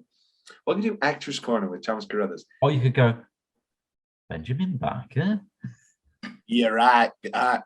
Benjamin Barker. Benjamin Barker. That's probably how they do it in the Pile of Pone in the 2005. Benjamin Barker. Wide Sweeney. It's just so thin. Talk about Pretty Women. Beautiful, beautiful. And the both contrasting melodies and reasons to sing, but they're both singing about the same person. It's they're not. He's singing about his daughter. Hello. And who is your intended son? Very good. My ward. My ward. Yeah. It's like, oh God. How do you feel about Sweeney giving away at moments? I don't know if it works dramatically, but like similar taste in no. How does he Pretty as Her Mother is what he gives away in Pretty Women, isn't it? Yeah. Pretty as Her Mother, perhaps. What? Pretty Women, flower gazing. I like that. It does work dramatically, but it's just like, why take the risk? I guess that it's okay because at this point he thinks he's killing him in 30 seconds. So that's fine. Which leads us into Epiphany. It took Sondheim a month to write. Really? Yeah. In the play, Sondheim reads it aloud and it's like, no, I cannot kill one person. One is not enough. I must kill everybody. It's like, oh, okay. You need a whole song. You need the trap. You need the art. Yeah. Let's decide now. Who does Epiphany better, Michael or George? Michael. Michael's all in the eyes. He's pure evil, and he does it brilliantly. However, when George comes out for the all right use, it's incredible. So it's an absolute I really looseness, don't know. Looseness and mania. It's two different versions. It's straight arrow. It's that Ball does it trance-like, again, like My Friends, but it's a violent trance. George Hearn is the looseness, is the snapping. He has snapped. I prefer my finished. All right, you sir. Yeah. I prefer those down the line, and I prefer those, focused and evil behind the eyes, like you say. He just love goes, her. Right. Yeah. You sir. Yeah. No one's in the chair. Come on. That was what I struggled with learning most. Was those lyrics? Yeah. Because as a kid, I was just like, I don't care. I'll just sing whatever. Right then, everybody dies. Come on.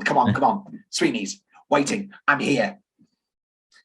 I also, as a kid, thought it was, I want you breathers. Because it was like, he doesn't want them to breathe anymore. Oh.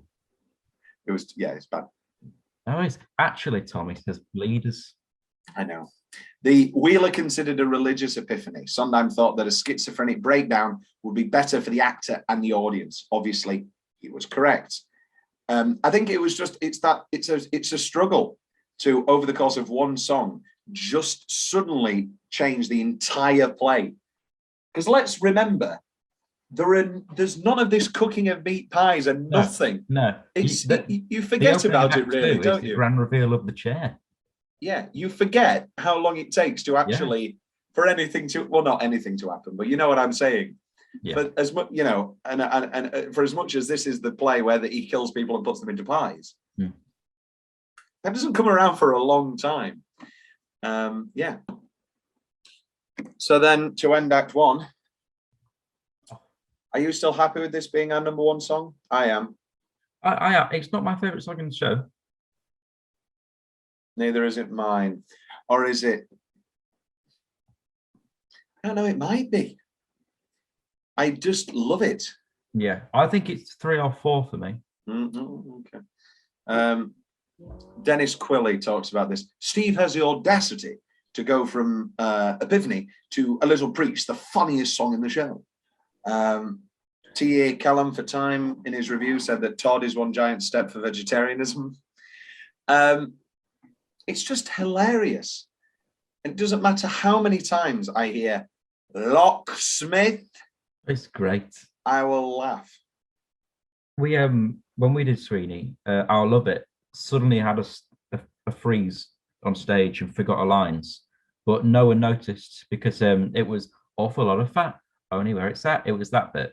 Mm-hmm. And he went awful lot of fat, and she was like, "Oh, you greedy twat." that was her film, and it was superb. Oh, you greedy twat. I think we should message. Oh, that's so sad. I was going to say, I think we should email Stephen Sondheim, but he's dead now. You have to do a seance. Sondheim, Stephen, we've got a lyric rewrite for you. I'm getting the word. I'm getting the word. Now, who here can't have children? What we're doing as our next TV show after IT Crowd, I mean, it's literally years away. A year away. Well, we've got to do number 9. No, I'm talking about. I'm talking about like our next. So next, we'll do. Yeah. I think before we start something else. No, sorry, doing IT Crowd, and then we need to do either League of Gentlemen, or we need to do the next Partridge, which would be I'm Alan Partridge. Are we not doing I'm Alan Partridge? We've only done Knowing Me, Knowing You. Let's do I'm Alan Partridge. Okay. And then I think I can stretch. I love planning. The what's your favorite joke in A Little Priest? I know it's very broad. Have you in your favorite lyrics? What have you got from A Little Priest? If you do, Locksmith is the one. Is the joke? It's hilarious. It's great. I'm not. Shepherd's Pie peppered with actual shepherd. He's hilarious. Is great. I mean, obviously, but always arrives over. Dun, dun, dun, dun, dun, dun, dun, it's dun, dun. What's the bit where it's green and no, it has to be grosser. It's green. Yeah. Piccolo player. No, that. Oh, sorry. Oh, but it is a bit stringy. But then again, it is fiddle player. No, that's not fiddle player. That is piccolo player. How can you tell? It's piping hot. Well then, blow on it first. Great. Oh, you were just channeling Imelda there. That was literally Imelda. Yeah. Locksmith. There's with or without his privates. With. Because it's is a case extra. of wherever it's been. Oh, no, that with or without his pirates. With or without his pirates. Rear Admiral. Gareth. Leads into with is extra. That's Imelda again for you. With limited wind. Oh God, I love Imelda. Which leads us into. Oh, sorry. Any final thoughts, Will, on? I like lawyers because they're oily. Lawyers. Because you never know when. If it's going to run. I think that's my favourite because you never know when they're going to run. Yeah, that is good. That is good. We'll talk about the film another time. We open Act 2. Fucking love God That's Good. I think God That's Good is in my top 6. God That's Good. That is deep. Have you tasted? Tasted, smell such. Oh my God, that's pure pie flavour. God, that's something like that. It's nearly. God That's Good. That is deep. Have you tasted such smell so? Oh my God, what perfect more than that's pie such flavour. God That's Good. You got it written down. Yeah. I remember having to learn that. That I'm guessing that's a bit like Joseph and the Technicolor Dreamcoat. Once you learn that once, that's in your head always. Yeah. Apparently not. What's the beat? What's the final beat? It's 16, isn't it? The Demon Barber of Fleet Street. It's 8, isn't it? Yeah. It's Demon Barber of Fleet. 2, 3, 4, 5, 6, 7, 8, 9, 10. Street. 10. It's Street 2, 3, Fleet 2, 3, 4, 5, 6, 7, 8, 9, 10. Street. Or is it 9 Street? I think it's 9 Street. Let's hear it. But everyone does it, is seldom is well. That's Sweeney. Here we go. Oh, let's do it.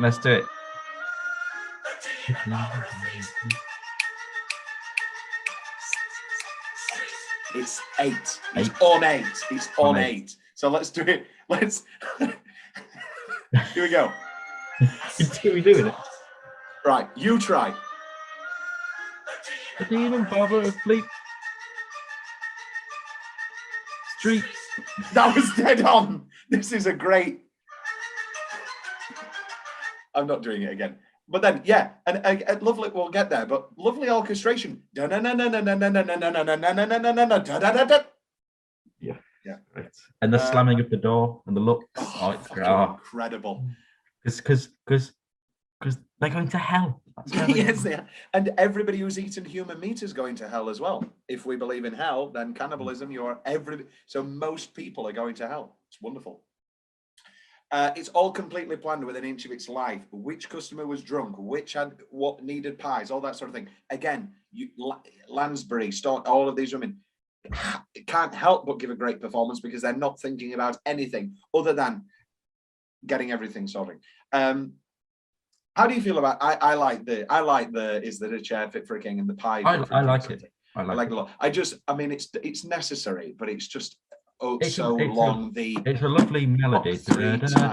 Yeah, it's the knocking that. It's just so long and not needed at all. I have two problems. Knock on wood makes sense, but Sondheim doesn't like this either because the phrase is, of course, touch wood. Also, I don't like bless my eyes, fresh supplies. Surely it takes quite a while to cut up a human body, grind them, declothe them, put it into a pie, cook the pies. What, are you taking their clothes off after you've ground them? That's a very interesting method. What's my secret, dearie? The belts. It just does, and it's a great gag, but it just doesn't make any sense. Does it annoy you, or am I just weird? I don't care. It's great. I also am not a big fan of them looking at the chair. Ooh, ooh, ooh. Any other notes, Will, on God That's Good? No. Talk about when we did it. We had it. So the ooh and the freezers and all that. We had Love It. We had two benches, and then we had with it in the foreground with the thing in the background. And he was up there. We were all down here, sorry, in the eating area. And Love It was on one table, and Toby was on the other, and we were all reaching up to them in the freeze, and they were singing. That's how we did that bit. Yeah. Sounds like a good little production, when I dare say. It was a very good, amateur production. Yeah. That sounded bitchy. Very good amateur production. Amateur production. Is that a line that you say in kids? No. Joanna Quartet. Years of arguments with my mother of Set It on Fire and City on Fire. City on Fire. I know. Years of arguments. And I'm sorry to say it, I was the Set It on Fire guy. No. I know. I love the daughter gag and the family being there. That's just hilarious. And his anger and annoyance. It's very, very funny. Again, this is where I love Joanna most. This is, and the reprise of Kiss Me. He said he'll marry me someday. Marry me someday. And everything is just so haunting. And then the beggar woman coming into it. There. Somebody, look there. Didn't I tell you to smell the air? City on fire. But again, and just Twitch. I think this is a chicken and the egg situation. I don't actually think this is one of my favorite songs.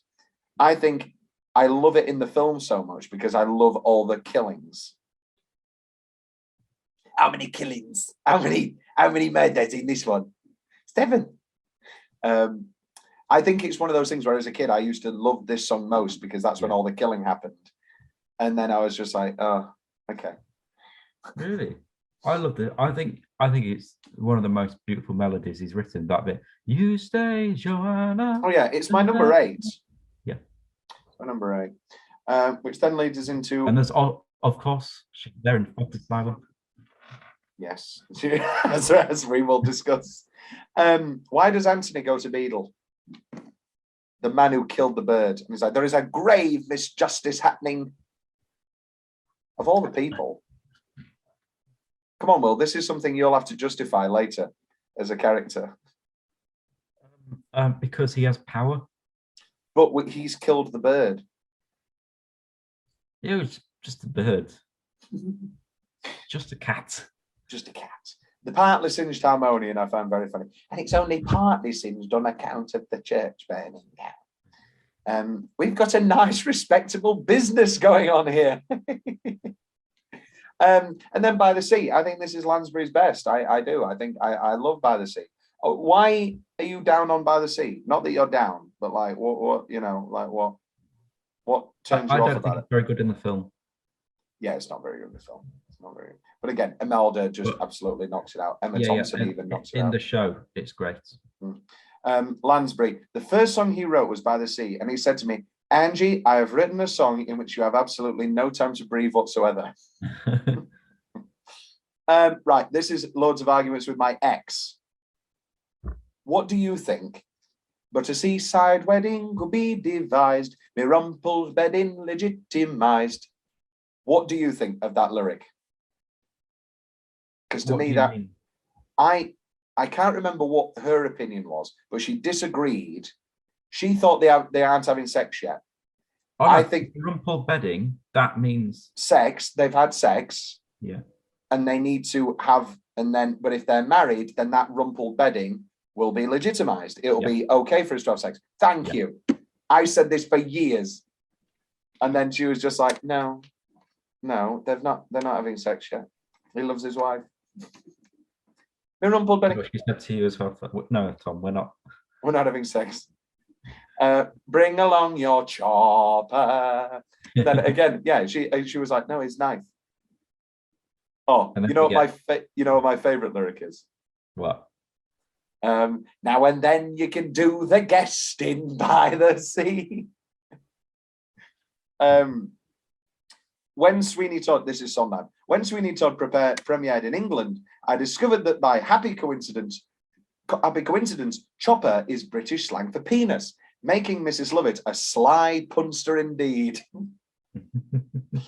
God, I love him. Anything else about By the Sea? Well, absolutely delightful, I dare say. Yeah. And again, a burst of comedy before, from this point on, we are no comedy. Oh, no. Wig maker sequence. Who does he run up and give that letter to in this staging? Give this letter to Judge Turpin. What? Okay. There's saffron and there's golden. Again, bit of a throwaway, but it's good. Which leads us into Not While I'm Around.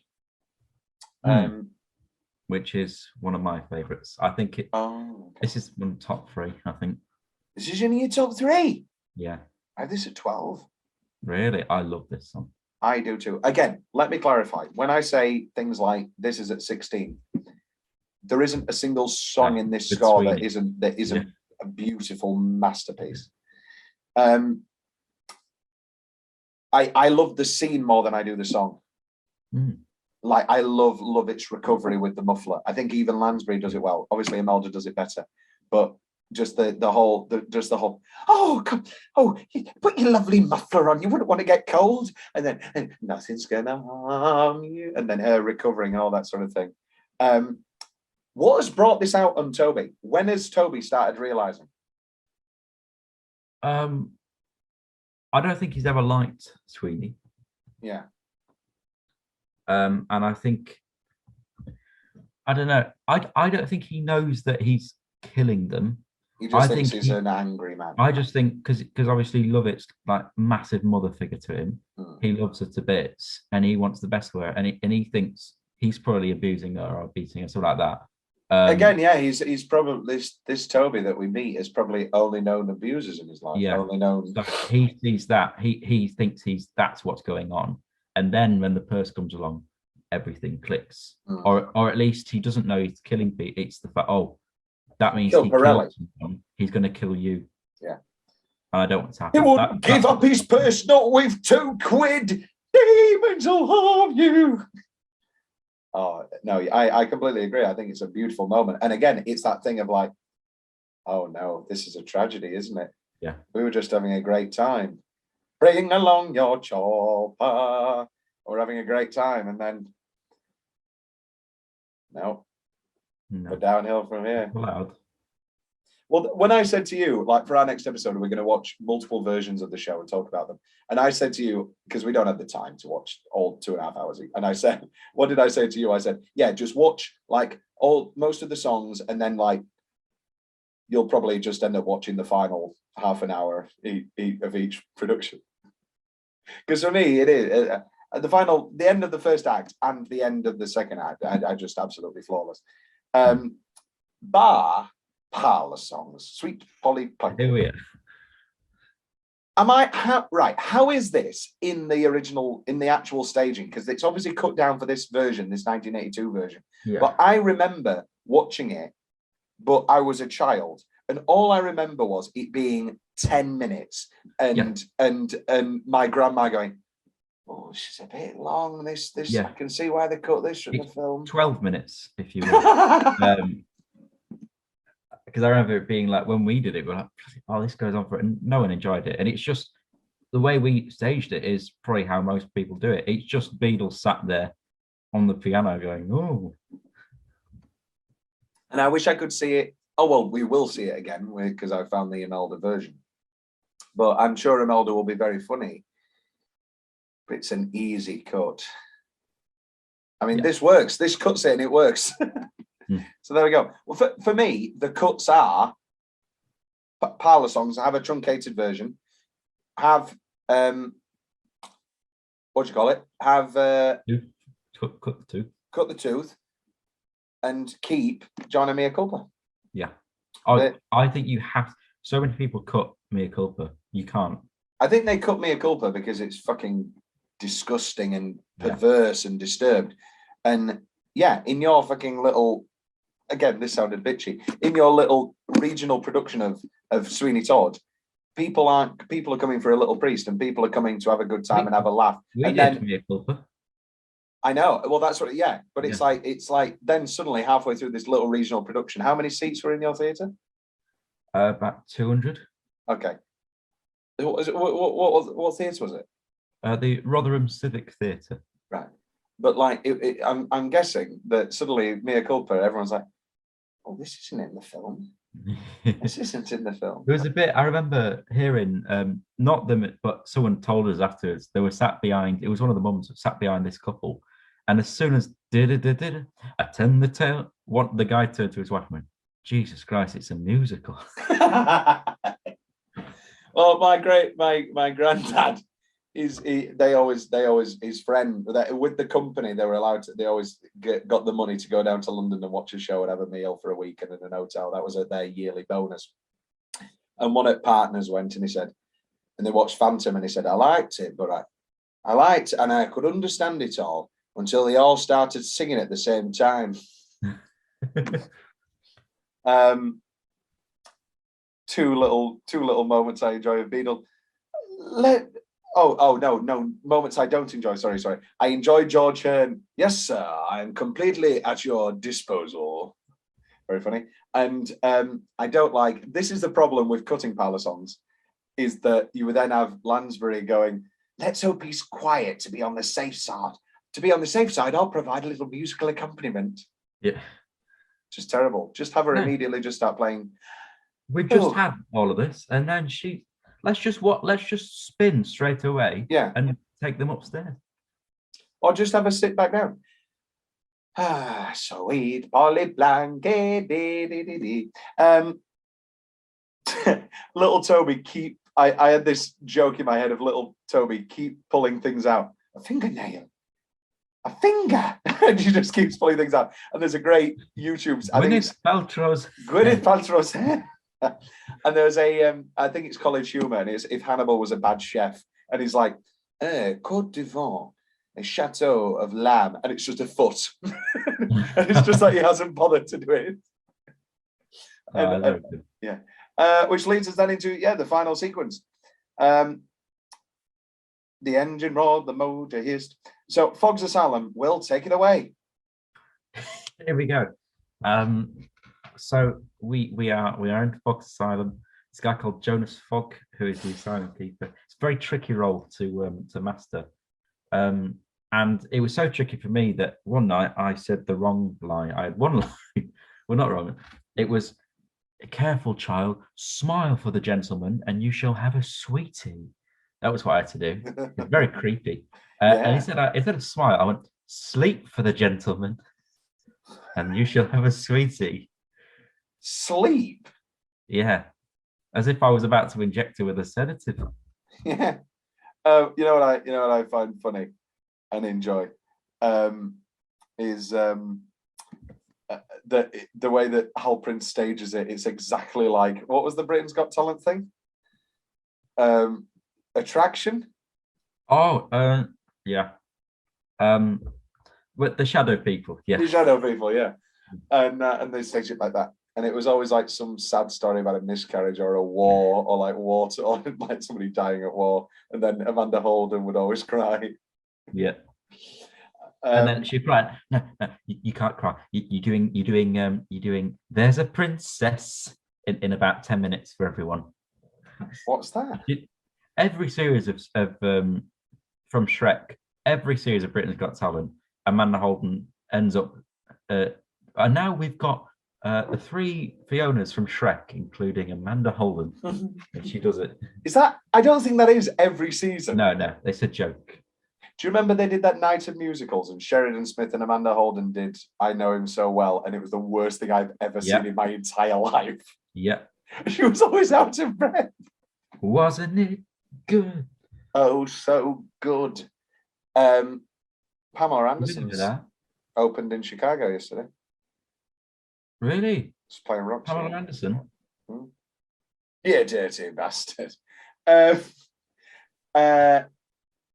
I don't know how I feel about City on Fire / Searching / Our Miss. I think it just feels a little bit overwrought. I like City on Fire.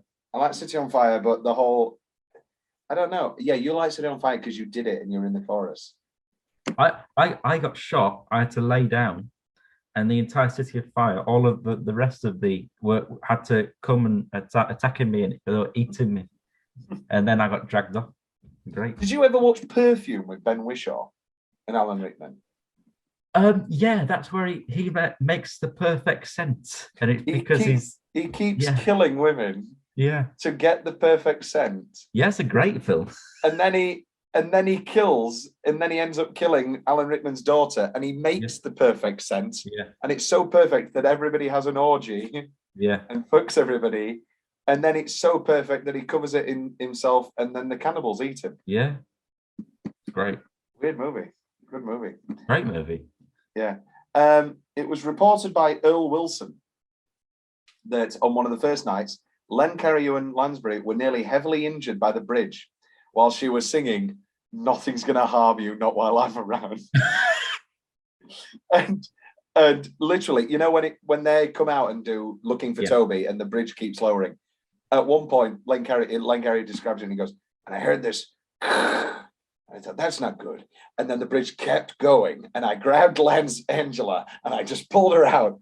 And then they came back on, and he said, and I came out and I said, take 2. And he ends the interview and he says, everybody I've ever met was at that performance. Nobody, and that's the only show everybody always saw. Which leads us then into the judge's return. Oh no, sorry, he needs to kill Beggar Woman first. Oh, how do you feel about her recognizing the place? I know you, Mister. I don't know how I feel about her grabbing the baby. No. Where's the baby? I don't know. It just feels like it's undermining it a little bit. There's not enough time. This is what I was talking about before. With like, it's a pure farce.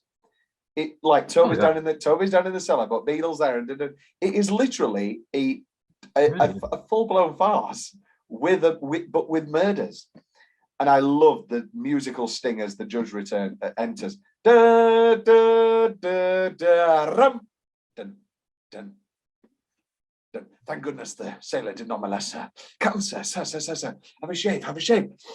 And then, is that a dainty footstep on the stair? I hear nothing. Oh, yes. Is that a shadow on the wall? Brimping, making herself even prettier, if possible. Pretty women, pretty women. Quickly, Sarah, splash a bay rum. I do love the Judge's Return. And then, yeah, similar taste in women, that is. Any notes, Will, on the Judge's Return? No, it's just wonderful. Wonderful. I'd love to act as either one of them in the Judge's Return. It looks like if you're either Judge or Sweeney, one of the best things to do. Yes, followed only by, yes, I lied because I loved you. I'd be twice. And then I again, maybe one of my favorite Sweeney moments in the entire show. Rest now, my friends, rest now forever. Sleep now, the untroubled sleep of the angels. And it's the classic thing of revenge of, what do you do then? Don't look into the abyss, or else it will look back at you. Whatever that Nietzsche quote is. You know, what's the quote that opens Kill Bill? He who intends for revenge must dig 2 graves, or whatever. You are killing you, and it's also it's the typical revenge thing of the revenger starts and is purely revenge. I have nothing in my life. However, over the course of the 2 hours, they find a life again and they find a happiness. But I need to do the revenge. It's heat. It's Neil. It's Neil going back to kill. What's his name? Greco. Is it Greco? What's the name of the guy where he has to go back to the hotel? I've been Heat for a while, Tom. Oh, Heat fucking rules. Show me what you got. Show me what you got. Because she's got a great ass. By the time I get to Phoenix, she'll be rising. Oh, he's great. He's great. I fucking love Heat. It keeps me quick. Keeps me on my toes. That's our next movie. One of them. This has the best turn reaction of the play, because then we're into the downstairs, then we're into the final scene. This has the best turn reaction, and for me, that is just the propellant nature of the play. I know it myself, like those shows where you're on the whole time, and you just get sucked in, and you don't have to. And in a great play, you don't have to think of your dead nan and all that shit. No. Over the course of the play, and it's dangerous to do that. I don't like it, but anyway. Oh no. If you're in it, the material itself provides the emotion that you can work on. You know, again, Death of a Salesman. If I did that for 2.5 hours and I was on stage for 2.5 hours, yeah, you'll be, that emotion will come out, because of course it will. And sometimes it's there, sometimes it's not. But yeah, this is the best turn reaction of the play, of the Finding the Lucy, and this is the scream I wanted during the whole thing. Back is incredible. And then Lansbury does good. Does she? I like the bit where she discovers Lucy. She goes, "Oh." Yeah, she does do that. Yeah, you're making me dislike Lansbury more and more. Who's the other random beggar woman down in the cellar? Oh, did you spot her? Just like round the side. Yeah, what the fuck was that? And then, oh, how all the devils in hell have come to torment me. I love it. I love Imelda. Lovett's fate is the worst, or is that just me? Oh no, being burned alive. Awful. Yeah. Burning alive. Burning. Being alive. What is that? That was Adrian Lester. Oh, you do? Somebody hold me too close. Being alive. See all the crazy married people. Listen to our company Other Notable Productions episode. 1 minute. We've quoted it how many times? 10 times, and now we're actually here and we've not quoted it yet. You're Lucy, a mad hag, picking up bones and rotten spuds out of dustbins and Ellie Ashkens. Oh, no, not lied at all. No one ever lied. Said she drank the poison. She did. Never said that she died. But she has a point. She never said that she died. No. But also she is. Oh, yeah. Or is she doing the good? Or is she doing the good thing? Nobody ever makes this point. Lucy is gone. Oh yeah, there's nothing left of Lucy. How is there a relationship that would be healthy between Sweeney Todd and Lucy now? Oh, there isn't. So maybe she's in the right. She's not, but maybe she's in the right. Yeah. Wound up in Bedlam instead. Poor thing, she did. Yes, I lied because I loved you. Oh, I'd be too. And you know what I like? And the reason why Imelda is our favorite is because she takes that note down. Whereas Lansbury here is going for the score, and Carter goes to the score, and Patty just belts, which works, but it undermines the piece. Sorry, Stephen. Rest in peace.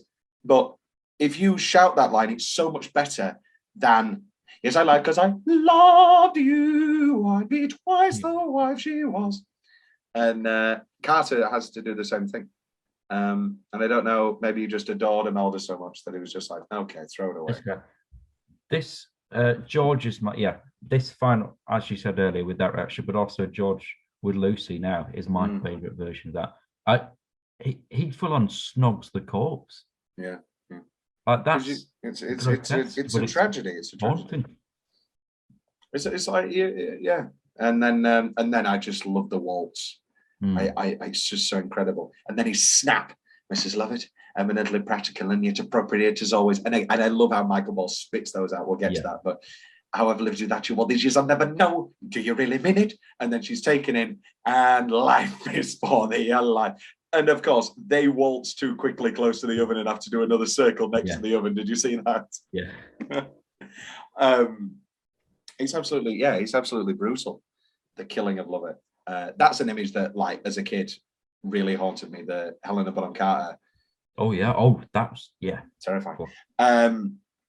What the fuck has happened to Toby? He's been down in that cellar an hour, and he's got a new wig. What the hell is happening? It looks like he's aged 10 years. I much prefer Sweeney accepting his fate. I don't like Hearn's decision to be screamed. Hearn's final. I didn't enjoy. I enjoyed Sweeney who, like Depp doesn't even move. Yeah, he's like, yeah. I know. Oh, I see. And it's the cleanest blood. It's just and it's brutal. It's horrible. It's great. I find this quite funny. Toby breaking his character and taking off the muffler to start Ballad of Sweeney Todd. It was like, attend the tale of Sweeney. I was like, all right. To seek revenge may lead to hell, but everyone does it if seldom is well. Do you want to know what the original couplet he wrote was? Yes. To kill for love is such a thrill, you don't even notice you lose what you kill. Like Sweeney. Like Sweeney. Pretty good. Watching this again, it's just like, it's undoubtedly the most influential piece of theatre in my life. Everything I've ever written that's a big 2-act ensemble thing has this exact same structure. Long scene, bookends, long scenes in the first act, building all the characters, and then the final act as a big opening scene, and then is just 40 minutes straight through everything culminating. I'm not saying it's better, it's not, it never will be, nothing will be. Did you watch the Elliot Norton video, the interview with the guy where he's talking to them? No. It's the weirdest show I've ever seen. He's reviewing it to them. To George Hearn and Lansbury, and they're just sat there, and he's like, I thought the wig was too much. Tobias was a little bit hard to understand at the beginning. It's the worst idea for a show I've ever seen. And then people have commented underneath, Angela is being very professional and biting her tongue with the self-absorbed interviewer. She doesn't suffer fools gladly. Top 5 lyrics then, Will, before we we're nearly done. Sorry, I've done them all. I've got a couple more. A mug of suds, a leather strop, an apron, a towel, a pail, and a mop. What was your lines in the ballads? I was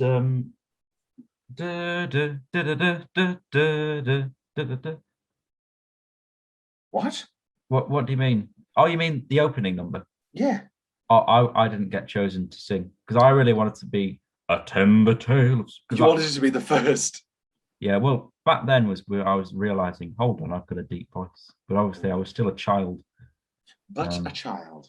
Wouldn't do in my shop. Just the thought of it's enough to make you sick. And I'm telling you, them pussycats is quick. Oh, yes. Go on. It's good for 6 or 7 at the most. Yeah.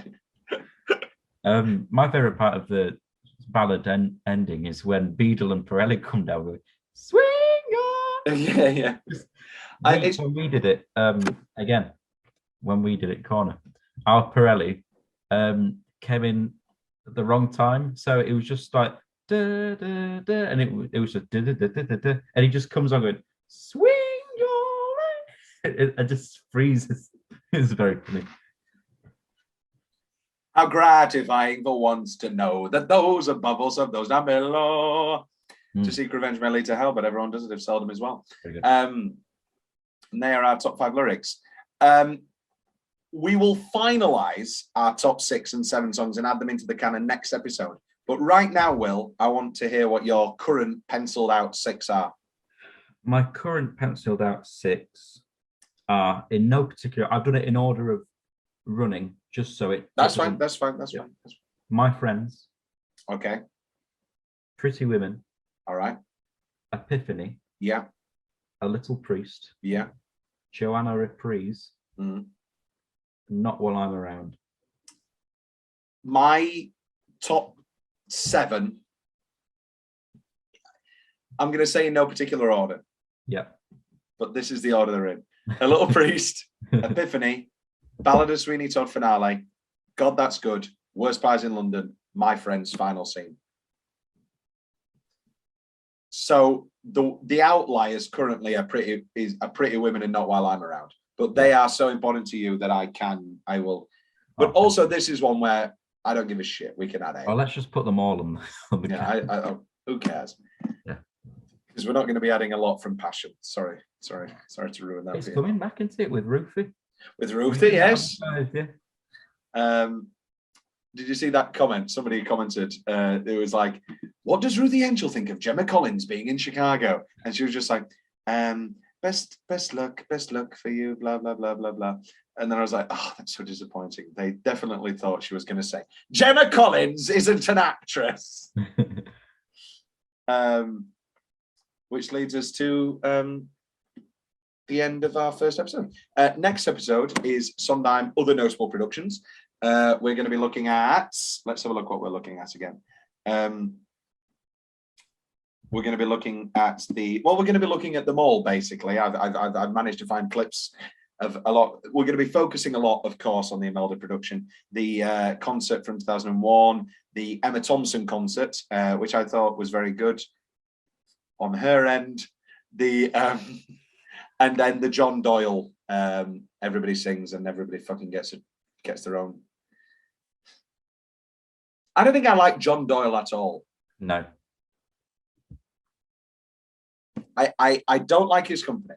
We're going to talk about his Assassins. He did Assassins last time, so we've got that out. Is that the Traverse production of Assassins? Yes. Again, and guess what? Guess what twist he put on the production? Oh, are they playing their own instruments? They're playing their own instruments, yeah. Well, where does he come up with these twists? Every time it surprises. Where does he come up with these ideas?